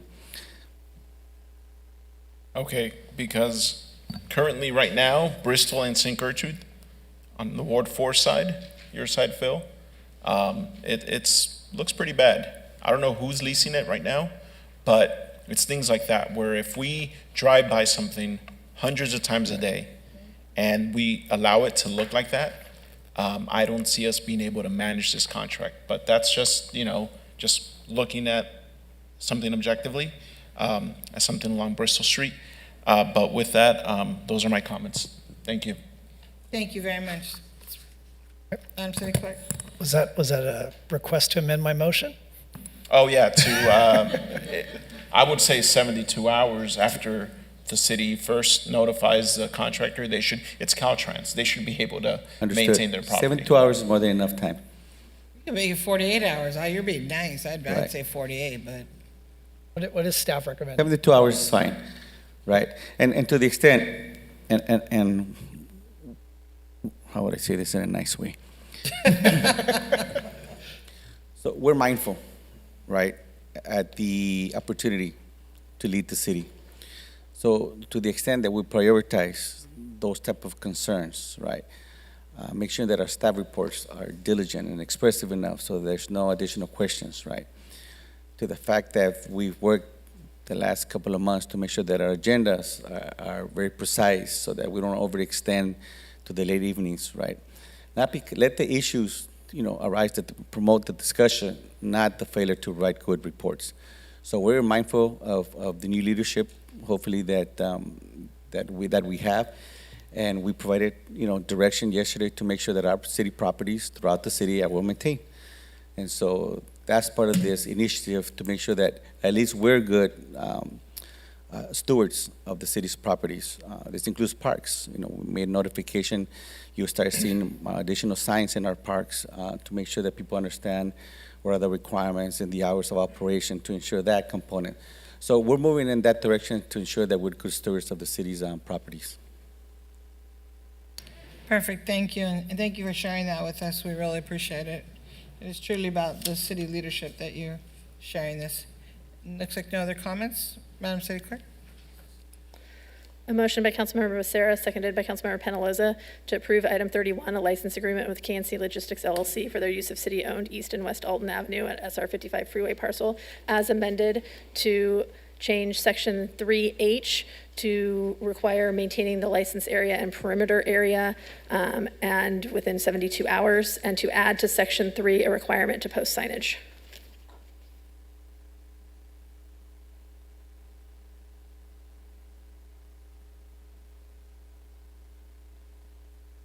Vote of 7 ayes, no nays, motion carries. And Mayor, point of correction on my Yes. comment, I said Bristol and St. Gertrude, that's Bristol and St. Andrew, just north, The whole area. We're west gonna of it. say the whole Yeah. area. Yeah, Yeah. both sides. All right, go ahead, Madam Clerk. Mayor and City Council, the next item is item 32 for a comment by Councilmember Vasquez. Hey, I just want to be the first to congratulate the new city manager now. Now we can, Yessie? Okay, congratulations. I just want to, You all vote yes. you got voted in 7-0, and I think it's because it just feels you're accountable to the residents of Santa Ana. And as much as we are, you're there with us, and you're accountable to do the work.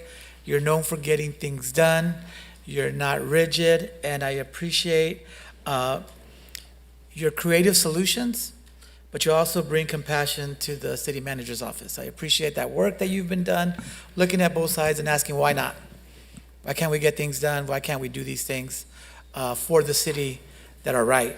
And I appreciate you moving the Chicano Heritage Festival from the hot streets in August of Flower to Centennial Park. That's one of the things, but we saw how you behaved, how you moved the city council today throughout all these things and negotiated for the things that we needed, that we're held accountable for the residents of Santa Ana. So I appreciate you. Congratulations, and looking forward to celebrate with you. Thank you, Councilmember. Councilman Hernandez. Thank you, Madam City Mayor. I just want to congratulate you, Mr. Alvaro Nunez, for 30-plus years of a career with the city of Santa Ana, the 13th largest city in California. But more importantly, you raise your family here, and you're serving your neighbors now. As a city manager, the highest level of executive management here, I'm very proud of our decision to entrust you with leading our city. I think your executive decision on something as simple as a cultural celebration like Chicano Heritage demonstrates the understanding of the neighbors you're serving, the understanding that Washington Square and neighbors in Willard too deserve to have that peace and tranquility that they deserve at home. As great as it is to have a music festival near them, they live there. They want to have the peace and the tranquility of enjoying their time at home. You moved that festival to a park where there was enough space for everybody to enjoy that. But furthermore, one of the most well-received events that we have, Fiestas Patrias. You also are bringing that back to La Cuatro. And so I want to tell you as a council member that is a champion for not only yourself, but for our residents. You work for all of us here, and we work for the people. And so as you're carrying out the tasks here on behalf of our colleagues, just know that you're making the lives of your neighbors better. Thank you, sir. Thank you, Councilmember. Well, Mr. City Manager, I was going to say, I said congratulations before, but the ink is officially dry now. Now it's dry. So you can shake those trees up, say no, say maybe, say let me think about it, or I'm just going to change everything. And of course, working with the City Council. And what I do really appreciate about you is that you work with everybody, white, black, brown, it doesn't matter.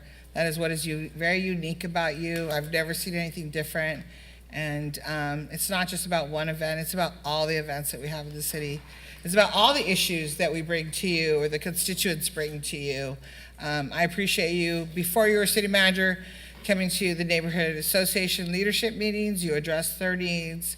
You follow through on things quickly. I'm not sure that everybody appreciates that, but quickly. You have a very good relationship with our police chief, which means a lot to me personally and to our constituents, because what you've seen is a shift of some really good work going on, and it really improves the quality of life. And I'm looking forward to see what you and your team, because we're all a team here, what you bring to the table. How do you change Santa Ana? How do you make things good for SEIU, SAMA, CASA, the constituents, POA, your staff, and really all of us, right? We may be the policymakers, but we come to you with a lot of things every day. And you're developing a good team, and so I look forward to see who else is going to be part of your team, because you can't do it all. You have to learn to delegate so we don't burn you out too quickly. And so I really thank you and appreciate your leadership. And again, as I stated at the last meeting, I personally can go with you, to you, and have those hard conversations. That takes true leadership, and we still walk away, shake hands and smile and call it a good day. So I'm sure the constituents are also very happy, because that's all I hear from them, is that great choice, great choice, great choice. So again, congratulations, but the ink is dry, so it's time to get down and boogie down. Let's do it. Mayor, Thank you, can I Mayor. move for reconsideration? I'm just kidding. No, I'm sorry, the ink is officially dry. We Thank you, Mayor Pro cannot. Tem. I want to remind you that she said that, I did not, okay? So when she asked for her Lunar New Year, we're going to say no. Okay, all right, so thank you. Let's go to the next item, please, Madam Clerk. Yes, Mayor. Item number 34 for a comment by Councilmember Hernandez. Thank you, Madam City Clerk.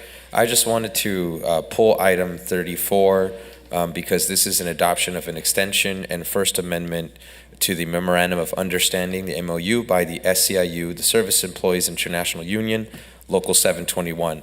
This is a part-time civil service employees unit. They are one of the largest bodies of representation of all of our employees in the city. And I just wanted to share my comments with our city manager. It's important, now that you are our city manager, that we continue to make improvements in the areas of bargaining. I want us to be more friendly, especially with the city manager's office and human resources, in working with any bargaining group that comes to us, especially a bargaining group like SEIU, one of the largest bargaining groups that we have. And as we're meeting and conferring, I want us to ensure that we are receptive to the information that they also provide us. They are the subject experts. They are the experts who are day in and day out dealing with these matters. And so I wanted to also thank you for your flexibility in meeting them halfway here. Today's discussion is that there's going to be an extension of this MOU, and there are certain amendments regarding salary increases and city holidays. There is a base salary increase of 6 salary ranges, which is approximately 3% effective July 1st, 3% wage increase. And in addition to that, we added the Cesar Chavez holiday, which is March 31st. So these provisions in this MOU are consistent with the wage increases and the benefits provided to the SEIU full-time unit. I just wanted to commend you, City Manager, and also just reemphasize the importance of us being more friendly to all of our bargaining groups that come to the City of Santa Ana looking to make extensions or looking to make adjustments. Duly noted? Wonderful. Thank you, sir. That'll conclude my comments. More than duly noted. I'll make a motion to approve, Madam Mayor. I'll second, but I have a question. It was for comment only, Oh, it's for so it was comment already only. approved. Perfect. I do have a comment. Can you, I don't know who else wants it, but I would like it. Back in 2008, if I'm not mistaken, I know it's before your time, but you were still here, so you can't act like you don't know. Back in 2008, there was several or many part-time employees that we let go or moved, and there was discussion about bringing them back, making people whole. And that was before my time. Then I was on the school board and things were happening here at the city. But can I just get an update on exactly where we're heading with part-time employees? How many? Where are we using them? What does it look like for the possibly what it looks like for the next fiscal year? And how many more do we need so that I can be aware of that as well? Yes. I know they took a big hit, and I think I think it was 2008, if I'm not Right. mistaken. 2008, 2009, that's when the, Correct. The recession, yeah. And so you saw big changes, not just in our city, in, multiple jurisdictions. Correct. With layoffs. So I'll tell you then, because that was my first realm into management. So we work well with SAU and SAMA and CASA at that point with Executive Director of Human Resources at that time to make sure we transitioned into a position that we can save employees. So we'll do a little bit of research, and then we can provide you that information. That's perfect, thank you. You can take, whatever, 3-4 weeks, 3 weeks, if you could get it back to me before the next meeting, I'd appreciate it. Was that 3 weeks? Don't laugh at me, Stephen. Is that 3 weeks? We're going to be busy on the 17th, but we can provide as much as we can. Oh, Yes. the 17th of August? Till September, we're going to have a good meeting. Okay, by then, okay. All right. All right, good, thank you. Mayor and City Council, item 35 for a comment by Councilmember Hernandez. Thank you, Madam City Clerk. The City Council approved the resolution today, which will reflect the certain changes to the city's classification and compensation plan. Again, my comments for the city manager is for us to continue to improve upon our working relationship with any and all of our bargaining groups. I specifically want to commend you and celebrate you in your efforts to work with SEIU. In this case, I think it's fantastic anytime we're able to make improvements, especially in the middle of the year this year. Our workers, dedicate day in and day out to improving the city. And so it makes me happy to see when we're able to meet in the middle this way. So just want to commend you, sir. Thank you. That'll conclude my comments, Madam. Thank you very much. Madam City Clerk, I believe we're done with the consent calendar. Yes, Mayor, that's correct. At this time, we're going to go into the business calendar. Item number 38, please. Item 38 is related to the 2024 Cal Cities Annual Conference. Madam City Clerk, may we have a staff report if it is needed by the council? Does the council need a staff report? Basically, what we need is 2 alternates, correct? Yes, Mayor and City Council. So this is for the Cal Cities 2024 Annual Conference General Assembly. The city is allowed to have 1 voting delegate and up to 2 alternates, and it does need to be done by action of the City Council to appoint someone to serve as a delegate and then alternates if you so choose. Is there a current delegate, Madam City Clerk? No, so this is an annual thing that needs to be done separately Right. beyond any other service on Cal Cities. So I know some of you often serve on different committees or as part of that representative group. You're welcome to nominate that colleague that already is there, or you could choose somebody else. Thank you. Councilman Penalosa, aren't you there? I'm on the OC division, but I will happily nominate. I'll nominate you. Second your nomination. I'll third.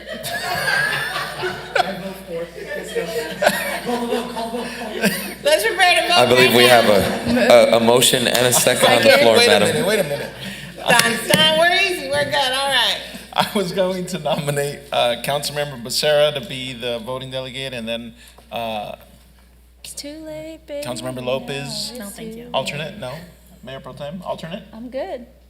I'll be Councilman the Hernandez alternate. is looking that way. He's looking that way. Councilmember Councilman Becerra. Vasquez volunteered. Okay, Oh, no. Councilmember. If Councilman Vasquez can do that, then you can take over SCAG, because that was the only reason I took SCAG, was because you stated you couldn't do So SCAG. Councilmember Becerra is the voting delegate and Vasquez and I as alternates. That's my motion. And I'm going to give you SCAG now. Okay, perfect. All right, is that all you need, Madam Clerk? So if I heard correctly, as Councilmember Penaloza seems to have declined the original nomination as the delegate, I have a motion by Councilmember Penaloza, seconded by Councilmember Becerra, to have Councilmember Becerra as the voting delegate and Councilmembers Vasquez and Penaloza as alternates. Works for me, right? There's a motion that's prepared to vote, and there was a second. I'll just, Councilmember Becerra, I'm going to do a roll call. Yes. Councilmember Hernandez, Absolutely. Councilmember Lopez, Yes. Councilmember Penaloza, Yes. Councilmember Vasquez, Yes. Mayor Pro Tem Fan, Yes. Mayor Mesqua. Only if you add SCAG to Councilman Vasquez's appointment. It'll have to be a separate item. I'm a yes. 7 ayes, no nays, motion carries, nominations approved. Perfect, thank you. All right, this time we are going to go to item number 39. It's related to an ordinance amending the municipal code to allow for sale and consumption of liquor at the stadium. Mr. City Manager, do you have a staff report? Stephen? Thank you, Mayor and City Council members. It's a very short report. You know, we're trying to make our venues more marketable from an economic development point of view and to be more competitive. We're getting really good at our special events. We'd like to expand our offerings, and we'd like to relieve this cloud of restriction on the Eddie West Field and permit alcohol, both consumption and the sale for alcohol sales at Eddie West. So I have a question. Actually, I have two. Will there be one particular vendor, or per each event, you will open it up for an RFP for different vendors? Well, when we have a special event there, sometimes we'll find a production company to do the event. Sometimes we will be the vendor for it. And oftentimes, we can imagine we will have one producer that would bring a couple of different vendors. You could have a tequila vendor, you could have a beer vendor, you could have a wine vendor. Right now, we're not allowed to have tequila, and we'd like to try to expand our offerings there. Okay, perfect. That answered my question for that, because I wanted to make sure it wasn't just one vendor for every event. And then when you sell alcohol, it becomes a security issue. So will it be similar to the good night, SEIU? Will it be similar to like when we do the big Santa Ana event at the Main Place Mall, where alcohol is sold in a certain area only? Any special event permit, right? So depending on the use, depending on the folks, yes, we'll have PD review. The whole team gets together, right? Correct. Yes. And there'll be PD presence because Yes. of alcohol? Right.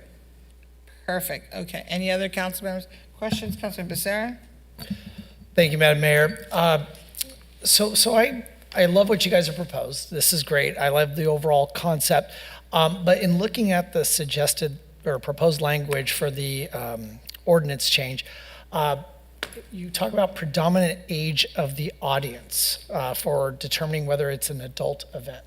First of all, when you say adult event, it could mean a whole variety of things. Wow. Which takes it into a different world. I'm going to go with the big assumption here. We're talking about just age. But having said that, though, in all seriousness, when we're talking about the predominant age of the audience, I don't know how you determine that, right? And so it becomes kind of more of this ambiguous way to, is it an adult event? Again, being serious about just the age, is it an adult event? I look at the zoo, we don't have that same sort of restriction, right? We just say, it's going to have alcohol, it's going to have alcohol. If it isn't, it isn't. There's state law. No matter how much we would want to do something different, state law says 21 and over, so we abide by that. So I would recommend that we strike the language regarding an event being deemed an adult event. I like the fact that it should be something that's very simple and easy to determine. And what you have in here about possession of written consent from the city manager. Either you have it or you don't, right? There isn't some sort of NASA formula that we got to determine, do you not? At least I hope there isn't. So it's simple. Do you have it or do you not? So I think having the term adult events in here, other than juvenile snickers about what it means, the reality of trying to determine what it is makes it much more difficult to administer. So my recommendation to my colleagues would be to strike the language that talks about determining whether it's an adult event and just leaving it up to, like we would do for the zoo, just going to the city manager, having them apply and secure your permission. That makes sense. Okay. That's not a problem. So that'd be my recommendation. That's perfect. Thank you. Mayor Pro Tem? I definitely agree with Councilmember Becerra. Frankly, some of these youth events, the parents really need something to get through. Yeah, all of you parents with kids. Is that like the Zufari for you? Yeah. Yes, we raised a record amount of money, we so did. I am very happy to have participated. But some of these tournaments go for hours and hours, and there's a lot of downtime, and parents and aunties and uncles need something to do to keep them through all of those tournaments. And so I would definitely support striking that language. And if there is a situation in which you feel it, at your discretion is not appropriate, then you can do so.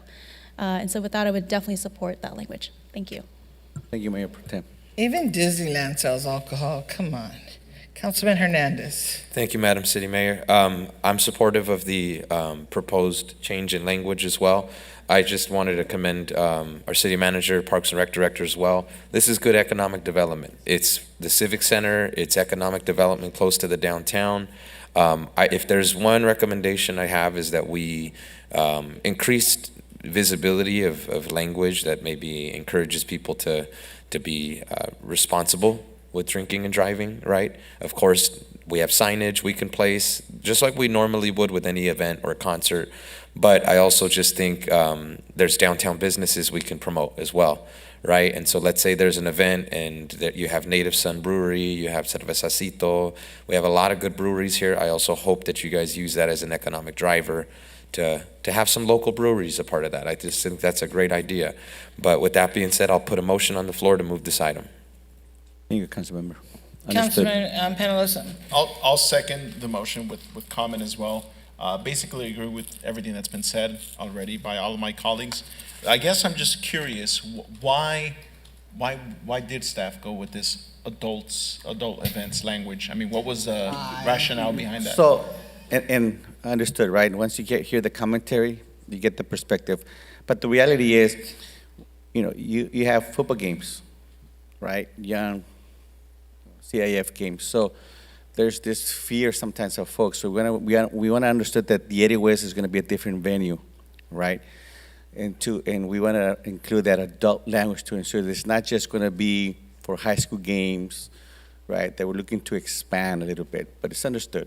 Yeah, It was just being mindful of the language to understand that we changed a little bit the dynamics of the 80 West field, what it meant, and right. that's all. I think it's just basic, simple rules that we Right. can follow. IDing, 2 beers per person, whatever it is, Right. wristbands that we could Right. make sure that adults. It's more margarita than beer, but yes, understood.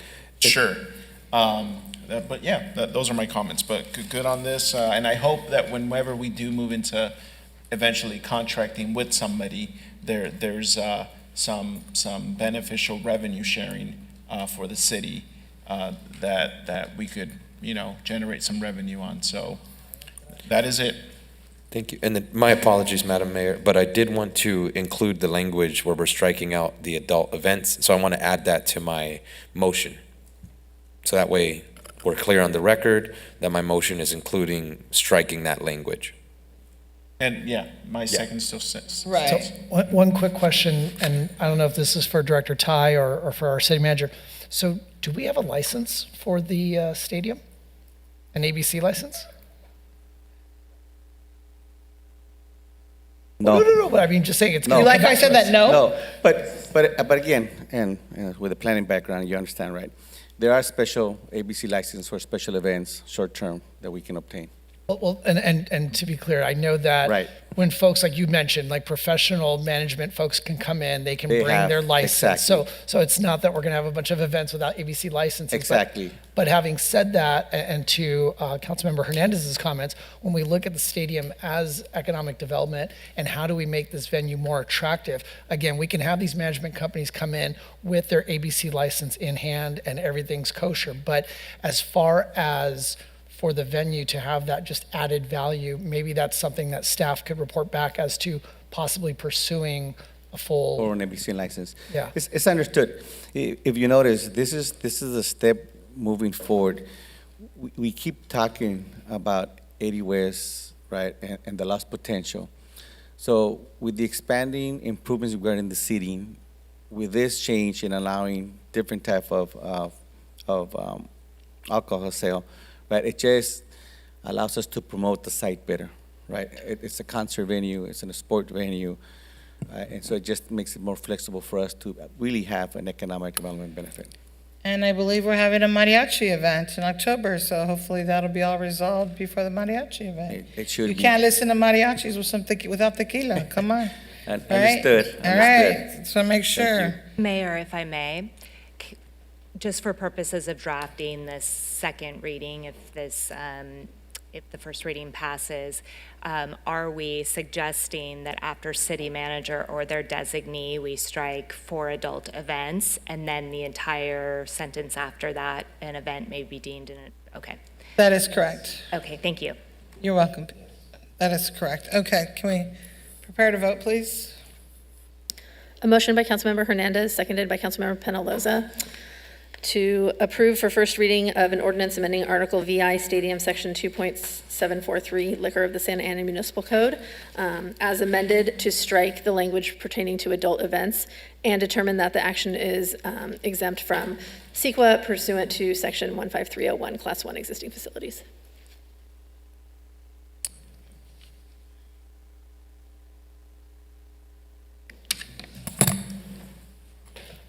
Councilmember Becerra. Kicked me out. Does it show now? Okay, yes. Perfect. Vote is 6 ayes, no nays, with a current absence by Councilmember Lopez. Motion carries. Item will return for second reading at the next meeting. All right, Mr. City Manager, do you have any comments at this time? Thank you. No, so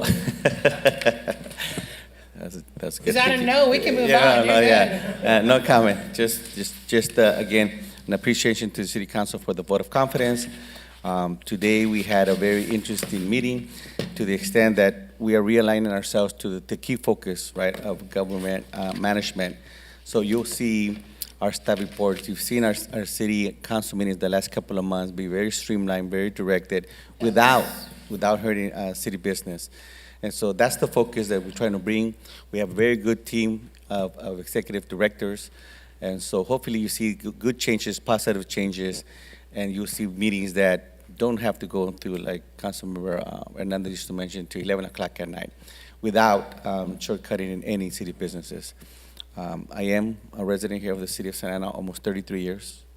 Like I indicated before, my boy and my girl, my son and my daughter went to Pio Pico and Mendez. So you're right, they are my neighbors, and so I look forward to hopefully being a good steward for our city and our residents, and of course our city employees too. Thank you.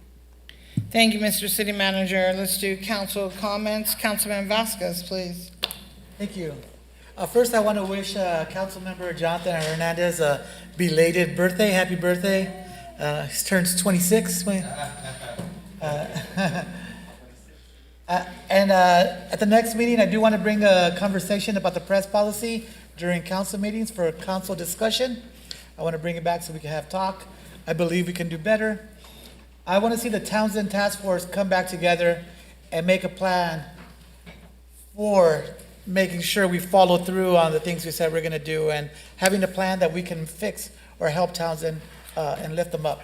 I was also had a conversation about with some residents from Minnie Street, and they want their task force back. And I kind of told them how we ran on Townsend. We had the city that included code enforcement, planning, the police, We had the residents, a nonprofit. We had the landlords come up, and I mentioned that their city council member, David Penalosa, would be great. Would be happy to meet with them, as he's very responsive to them as well. So I would like to see that happen as well. On my part, school's going great. But I do want to bring back the issues of the houselessness, and I'm not attacking anybody. I had laid out a plan. And I want to describe, it's not a static number. It's not something that we fix. It's going to go away. It's something we manage, and it continues to move. There are families that go in and out of houselessness. There are people that move and come and go. And we have to see it as an ongoing management of folks, especially when it comes to families. Santa Ana Unified has lost 30,000 students. And at one point, you can't say that one of them must have spent a day, a night, or a few nights out in the streets. As you lose that many people, and they're projected to lose another 10,000. And where I disagree with some of my council members, I don't think they're all criminals. 13% of houseless population are veterans. They served, and we should serve them back.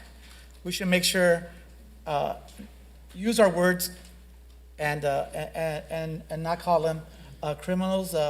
50% of foster children experience houselessness at some point in their lives. Families with children account for 33% of our houseless people. 40% of the houseless are disabled. Over 50% of women who are houseless are there because of domestic violence, right? So let's look at those numbers, and those are things we have to manage. How do we serve these populations? And yes, I agree, when laws are broken and there are violent crimes, there should be enforced. I agree, if you're houseless or not houseless, the police should be able to enforce. That is how you manage. You have to enforce your laws, and I agree wholeheartedly with those things. But there's different aspects to houselessness that we need to look at. So what do we do now? We promote rent control. We promote rent control to prevent people, to mitigate the amount of people we have in shelters, to make sure we keep people in their houses. We've lost 30,000 again. We lost 30,000, projected another 10. So we will mitigate and manage this population so it doesn't get big. We have seen an increase in evictions, and we heard witnesses at our last meeting talk about how their landlords are abusive. And so we need the rent board to meet and get planned and start taking concerns. As a way, there's different things we're going to do to manage that I'm proposing. These are just proposals, and I hope you take them to heart. We have gone into state property to manage houseless encampments. I want to go after CalWorks. I want to make sure, full court press, how are we working together? How can we work with the city, pay us to do the work, right? Let us do the work. I want to increase the quality of life team from 2, not to 3 now, to 4. Every quadrant, the police divide up the city into 4 quadrants. Every quadrant should have a quality of life team. We've seen, imagine if you're a council member of Becerra, you're on your My App, Santa Ana, quality of life team is there really quick, because I know the enforcement is what you need. And I'm there for you to get the things that you need, that our residents need. And with the service, and with the service that is humane to people, that gets them into the places they need, right? So if we could, after we hire 8 net police officers, we could get 4 of them to get into quality of life team, because that is how we work. The things that we do good in Santa Ana, that's what we should be expanding on, the quality of life team, and we have our shelter, and increase those things. Because Santa Ana has been doing good. George Carter commended us for our work. Let's not go against the work we've done that got us to this place. Let's increase that work as a way of doing it. I hope we could come together, we could have a discussion of how we see things and how we run and manage a city, right? As far as the sheriff is concerned, and having a delegation to talk to them, and I'm for that. But also know, we're gonna speak with a quiet voice, but we're gonna have a big stick in case we need it. We're gonna come with the city attorney's office, in case we have to go to court, we're gonna know that they know we're protecting Santa Ana. They have been doing this to us, dropping off people and letting them off in Santa Ana for decades. So we need to protect Santa Ana. We need to go to court and protect us. This is another way of mitigating our population from increasing. It's fine to have the talks, but let them know. Let them Point of know we order, don't want to Mayor, take it can we anymore. keep an eye on the clock, please, because this is. Yeah, let's let be them mindful know. of I'm people's glad. time. Minutes. Are we saying 3 minutes? Because I'll appreciate 3 minutes for Yeah. everybody. Yeah, I'm no, good with no, that. go- You can finish. Okay. And with that said, I want to do my best wishes to my mom. She's having surgery tomorrow. She goes at 5. My heart is with her. I'll see you after school, Mom. I love you. Thank you. Councilmember Lopez? Yes, so we want to announce that we're doing another park cleanup with OC Habitats on August 28th at Santiago Park. So if you need volunteer hours, if you care about your local park, or if you need something to do, we really encourage the residents to come out and join us. And the library, our public library, is also hosting an educational event on August 29th from 4 to 7 p.m. Here at the courtyard for City Hall. And the event will encompass Aztec dancers, ballet folklorico, mariachi, and a panel on Chicano history, since we're in August and the city has proclaimed it. And so we really encourage our families to come out and support this event. It's a free event, family-friendly, educational, and pretty close to folks that I think pretty close to all the different neighborhoods. And so please attend the event and support the programming of our public library. And additionally, there's a free art exhibit, the Chicano collection by Cheech Marine. And normally, if you know anything about this private collection, you know that to view it, you actually have to go to Riverside and you have to pay to view the art. But thanks to the work of Supervisor Sarmiento and his staff, you can see it for free at the Old Orange County Courthouse, Monday through Friday from 8 a.m. to 4 p.m. And so I believe it's going to be there until the end of the year, and I think this would be a great educational event for students, or maybe we can do something with parks to take our seniors there, just so that they see the collection. It's really great. And again, normally you have to go out of the city and you have to pay to view it. And at the end of the month, we're going to host office hours again. We'll be sharing more information via our monthly newsletter and our social media channels. And as Khalil and the pastor said, don't do drugs, don't drink and drive. And thank you all for tuning in. Councilmember Hernandez, please. Thank you, Madam City Mayor. I just want to thank members of the public who came out to share their public comments, as well as advocate for issues related to their neighborhoods. More importantly, our city staff for putting an agenda together where we got a lot of good city business done. We approved, bless you, Director DeBille. We approved a investment in the Jerome Library. The first outdoor library in Orange County will be here in the beautiful city of Santa Ana, in a neighborhood that has an abundance of great amenities, but more importantly, the need for a library is very strong. And so we worked together at this council to make sure that we funded that. We also funded an architecture agreement for the main library here. So millions of dollars going into investing in education.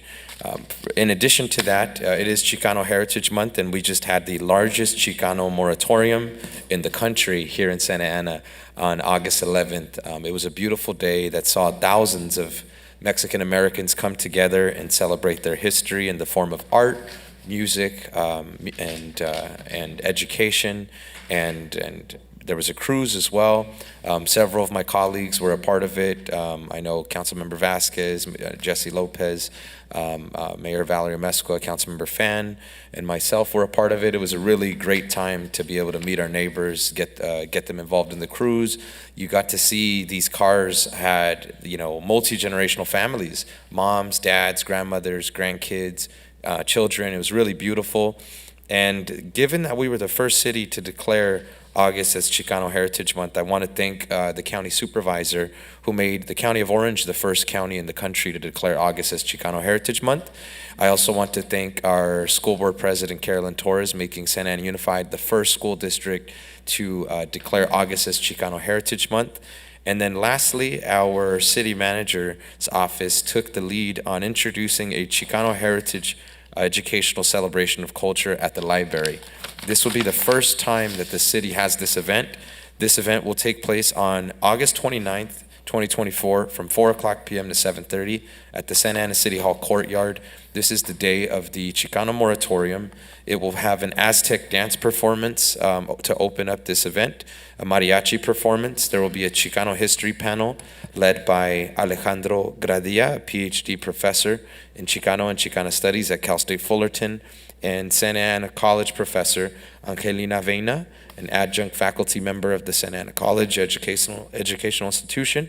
And there will be a history and evolution of Chicano films with Logan Crow, Justina Bonilla, as well as art activities for youth, a sip and paint activity for adults led by Articia Pilar's own La Artista Marina Aguilera. We hope to all see you there August 29th. Have a great day, everybody. Take care. Thank you. Councilman Penalosa, please. Thank you, Madam Mayor. I just wanted to also make comment on the amount of students that our local school district is losing. Part of it might be for how expensive everything is getting in the city, including housing. But a lot of it has to do with parents are realizing that there are better education options out there within the city. So that's one of the many reasons why our school district is losing kids by the thousands every year.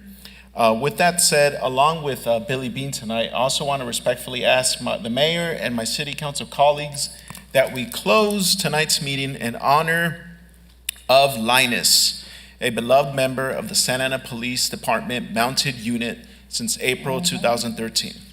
For over a decade, this noble steed served our community with dedication and grace. Linus was more than just a horse. He was a partner and a friend to Corporal Elizabeth Granados. His gentle nature and unwavering courage touched the lives of officers and the Santa Ana community alike. Rest easy, Linus. Your service will be remembered forever. Linus was 16 years old. He faithfully served SAPD for 11 years, and he would have been 17 years old this Friday on August 23rd. Corporal let me know earlier today that every birthday she would get him Pop-Tarts because that was his favorite snack. So it was with heavy hearts that we close tonight's meeting in Linus's memory, and may he rest in peace. Thank you, Councilman Penalosa. We all appreciate that. So I'm going to change things up. Mayor Pro Tem, you're going to speak, I'm going to speak, and then Councilman Sarah's going to close. Thank you, Mayor. So first off, Chicano Heritage Festival, super fun. I just had a total blast. I want to say thank you to Hawk and his team, to our city manager, to this entire council. I know the mayor, you mentioned, this was an item that was supported by the council unanimously, and I think it really shows how important it is for our council to come together and to support these cultural events that elevate and celebrate our history and our culture. And of course, shout out to Councilmember Hernandez for bringing this item and helping to educate me on Chicano heritage. I joined the cruise thanks to Robert. I appreciate you for letting me ride in your car. And I meant to come, leave to work, come back, and I was there the entire time. I just could not help myself. It was an amazing blast, and I'm so glad that we were able to hold it in Ward 1 at Centennial. So I look forward to having it again next year. I also wanted to say that in the Buddhist tradition, Buddhist culture, we have a holiday called Lei Vu Lang, which is the Parents' Day celebration. It is a combination of Mother's Day and Father's Day, in which when you celebrate it, you wear a red rose if your mother is still alive, or a white rose if your mother has passed. And so I am very lucky that my mom is still alive and well and still cooks for me till this day, because I'm a terrible cook. But I'm just really proud that our Vietnamese Buddhist community, I think in Ward 1, we probably have the highest concentration of Vietnamese Buddhist temples probably in the country. And to be able to celebrate with our community like that is fantastic. Lastly, Zufari. Oh my gosh, I had an incredible time. Thank you, Mayor, for letting me be a pinch hitter and convincing everyone to donate and bid and celebrate with us. Huge shout out to Hawk and Ethan for having the highest, right? We raised more money at this Zufari than we've ever raised before, and it was just such a fantastic time to see everyone come out to celebrate and to support this incredible feature, this incredible resource in our community. Happy to celebrate again next year, whatever I can do to raise more funds for our monkeys. And the last thing I'll say, because we have a long break, is I really look forward to Fiestas Patrias this year. Right? September 14th, September 15th, Saturday, Sunday, we are going to be out there. The parade is going to be fantastic. The grito ceremony is going to be fun. And I hope everyone is able to come out and, again, celebrate our cultures together, because I think that's really what makes this council a strong council. That's what makes our city vibrant. That's what makes our city interesting and what makes our city special. So I look forward to seeing all of you out there and celebrating with you. With that, have a wonderful Labor Day and have a great weekend. Thank you. Thank you, Mayor Pro Tem. Let me see if I can get through this quickly so Councilman Becerra can close. I had a coffee with the mayor at Riverview Golf Course, great event, talked to a lot of wonderful neighbors. August 17th, Councilman Becerra, thank you for your resource fair, and Councilman Penaloza and I were there to provide support and resources to all of our constituents and that were there with us. On August 11th, the Chicano Heritage Festival, thank you to all the Parks and Rec staff. Hawk, you guys did a phenomenal job. Project Kinship and OC Soccer for a sponsor. It was wonderful to have them all there with us. Robert Escalante's father, Alfred Escalante, I was honored to celebrate his 99th birthday with him this weekend. He's a wonderful man, 99 years old. I hope I have as much energy as he does. I want to cover just a couple things that are really important here. They're really important to me, just like other council members have important issues. Santa Ana Unified, the last meeting, Mike and the city manager, Mike Garcia, I think he already went home. Oh, there you are. Sylvia, you know, we have kids at our shelter. Santa Ana Unified has still failed to pick them up and transport them to and from school. So again, when we talk about litigation, I'm not a fan of it, but I'll be meeting with city manager and our city attorney. That's the next step, and then bringing it back to this council. Because they are McKinney-Vento students, our case managers should not be driving them to and from school. It should not take 2 weeks to get bus passes. Those children deserve a good education and the best education we can give them, and transportation, because they're McKinney-Vento. And nobody up here can make any excuse for the school district. Their focus is not our children.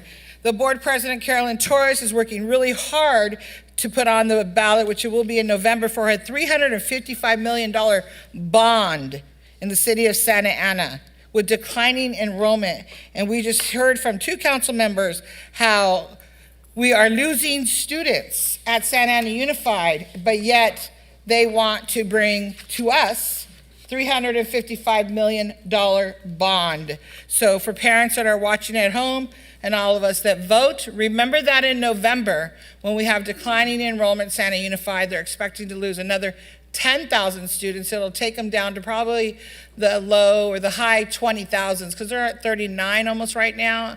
Could be a little off. So if we lose 10,000, 30,000 students, when I was on the board in 2014, we had 60,000 students. And so now they want to do a $355 million bond. How about we focus on picking up our kids at the shelter and getting them to school, and not depending on the city of Santa Ana to do it? Because again, we are Mikey. We pick up the slack, we take care of everybody, and that is not what we should be doing. A few things. So every city council member up here on the dais has a right to host meetings, organizations, businesses, constituents, talk to everybody. I'm proud to say that my office meets with everybody. Last week, a local family here in Ward 2 contacted me and advised me that they met with their council member who couldn't help them with the problems that they were having between Santa Ana Unified and their special needs child. Furthermore, the family let me know that that council member mentioned that if he couldn't help them, that the mayor couldn't help them. And if there's his story, her story, and the truth. So I want to say for the record that please, I don't speak for any council members up here, and I ask that you do not speak for me, because I do help people all the time. And I have to tell you that within 72 hours, that child's family was helped. That child was transferred to a different school. Within 72 hours, they reached out to me, and between Claudia and I and all the people that we know and all the contacts that we have, that student with special needs, who did not want to be at a different school, they couldn't meet their needs, they were transferred to a different school. It's about serving people and not being self-serving. And it takes time to serve people. You got to stop what you're doing. You got to stop campaigning. You got to stop what you're doing and say, how do I help you? It takes time. And we take the time to do that. So I'm happy to say that that family got the service that they needed. And I do have an open door policy. And many of you, many of you reach out to me on my city phone, through email and text. And please continue to do so. And I will connect you with the right people who can help you, whether they're city staff, school district staff, whoever it may be. August 30th of 2019, this year is the 5th anniversary of Victoria Barrios' passing. On August 30, 2019, while waiting for an Uber with friends at the intersection of Pine and Hickory, Victoria Barrios was the unintended victim of a drive-by shooting. She was pronounced deceased on scene just after midnight. Victoria was only 18 years old when her life was senselessly taken, and those responsible for her death remain at large. Her mom, her sister, her family continuously and tirelessly attend community events to share her story and seek the public's assistance in finding her killers. Currently, I'm proud to share that our City of Santa Ana's Police Department Homicide Reward Program and the State of California Governor's Reward Program have come together, and we have a total amount of $100,000, correct, Chief? As the reward. For those responsible for her death, if you know any information, please call Santa Ana PD, because they remain at large and they need to be brought to justice. And no, they're not pobrecito, poor guys. They committed a crime. They shot and killed an 18-year-old young lady as she was waiting for her Uber. If you have information, please go to the site of www.justiceforvictoriabarrios.com, or please reach out to Santa Ana PD. And from the mom, she says, I want to take a moment to appreciate our Santa Ana PD. And I also want to take a moment to appreciate Santa Ana PD for their involvement in helping the Barrios family and their suffering. This leads to my final comment of the evening. First of all, I acknowledge everyone has the right to free speech. However, our city leaders also have an obligation to act with professionalism and respect. Not to make disparaging remarks against our police department at a city-funded event. This can lead to very serious liability for the city.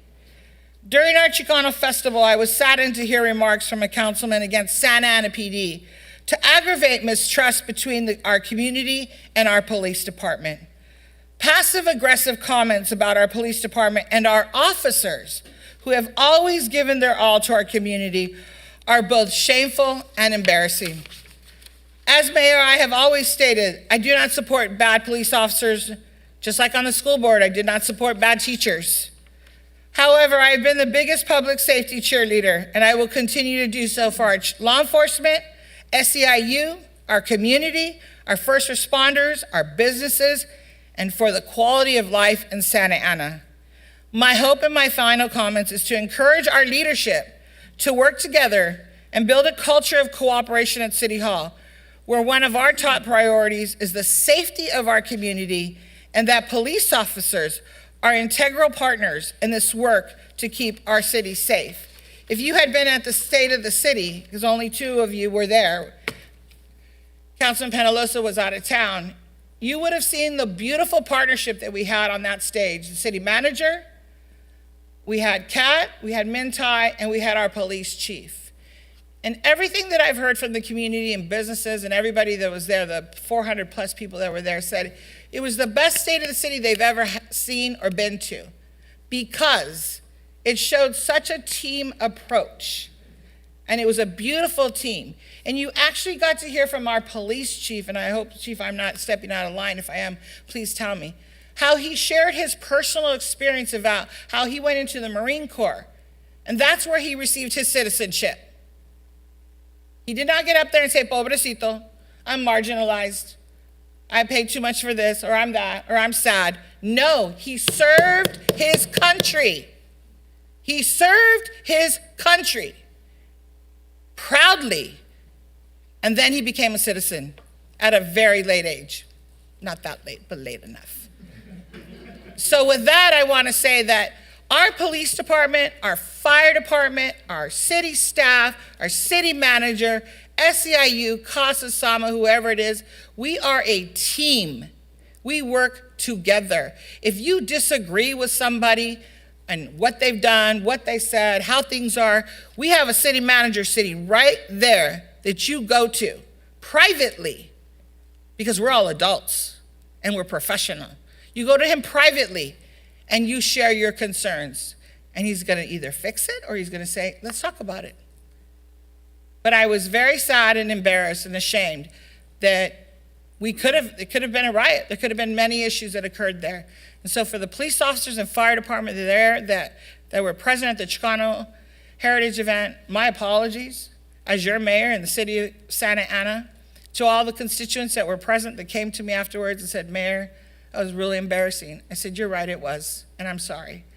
And the Chicano Heritage event was not just for Chicanos, Latinos, Mexicans.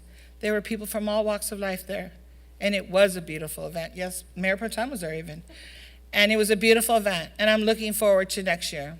And I'm not going to address the homeless issue because I can bang this drum all day long, because I know that since I've been sitting here, I've worked on it, and there's been many changes, and there's more to come. And we have not forgotten the needle exchange program, because we have some meetings coming up, and we're going to keep them out of our city of Santa Ana. So with that, let me turn it over to Councilman Becerra, and he will close us out. Thank you, Madam Mayor. Thank you for your comments. Let's see, September 7th, Saturday at 10 a.m., I'll be hosting my monthly community office hours at Lily King Park on Alta next to MacArthur Intermediate School. I am going to talk about the homeless because it was brought up here tonight. And I will say that, it's important, as the mayor's talking about council members saying things from the stage at certain events and, God forbid, possibly causing a riot, I think it's important that when the community comes here and listens to us, that they get accurate information. Nobody up here, nobody said that all the houseless, all the homeless are criminals. But all you gotta do is drive through your ward, Councilmember Vasquez, and you can see along Bristol, in fact, I saw it today, it was encampment after encampment after encampment. It's not that the rents are too damn high. The folks out there were too damn high. They were under tents, they were under blankets, hanging out. You want to call the Colt team? Great, let's get the Colt team out there. I love the idea, let's do it. You want to talk about an MOU with Caltrans? Stop campaigning and talking from the dais and get to work. I've already sent a letter to the governor requesting that we enter into a MOU with Caltrans. I'm not running for anything. I'm just getting to work and serving the residents, serving my constituents. So hopefully we'll have less campaigning up here on the dais. I mean, I know there's an election coming up, but let's just keep this to business and let's keep it accurate if we could, okay? I want to also, since our next council meeting isn't scheduled till September 17th, before then, I want to recognize the contributions of the American labor movement, which we will all be recognizing and celebrating on Labor Day. So I just want to take this opportunity to wish everyone, especially our union brothers and sisters, a very happy and very safe Labor Day. And the reason why I'm going last this evening is, as the mayor mentioned, we're adjourning tonight's meeting in the memory of Billy Bean. Billy Bean was a Santa Ana native, born here in Santa Ana in 1964. Billy Bean, his father and mother grew up on the same street here in Santa Ana and were classmates at Santa Ana High School. Billy Bean also attended Santa Ana High School, where he graduated as the valedictorian, and he helped the Saints win a state championship in baseball. Bean attended Loyola Marymount University on an athletics scholarship, where he was a two-time All-American outfielder. In 1986, he led LMU to their only appearance to date in the College World Series. He played 8 years in Major League Baseball for the Detroit Tigers, Very importantly, the Los Angeles Dodgers and the San Diego Padres. Bean then retired after the 1995 Major League Baseball season, and then he gradually came out as gay to his parents and friends. He came out publicly in 1999, becoming only the second Major League Baseball player to publicly come out as gay. Bean was appointed Major League Baseball's first ambassador for inclusion on July 15th, 2014. He later became Major League Baseball's senior vice president for diversity, equity, and inclusion. He was diagnosed with acute leukemia in 2023, and he died at home on August 6, 2024, at the age of 60. I had the opportunity to meet Billy Bean at a graduation of Santa Ana High School that was held at Angel Stadium, and just a very personable gentleman. And it made me think that if this is who is representing Santa Ana on the world stage, on the national stage, we're looking pretty damn good. So I'm just very appreciative that the mayor and my colleagues tonight agreed to adjourn tonight's meeting in Billy Bean's memory. So with that, I'd like to wish everybody a safe and happy Labor Day and a good night.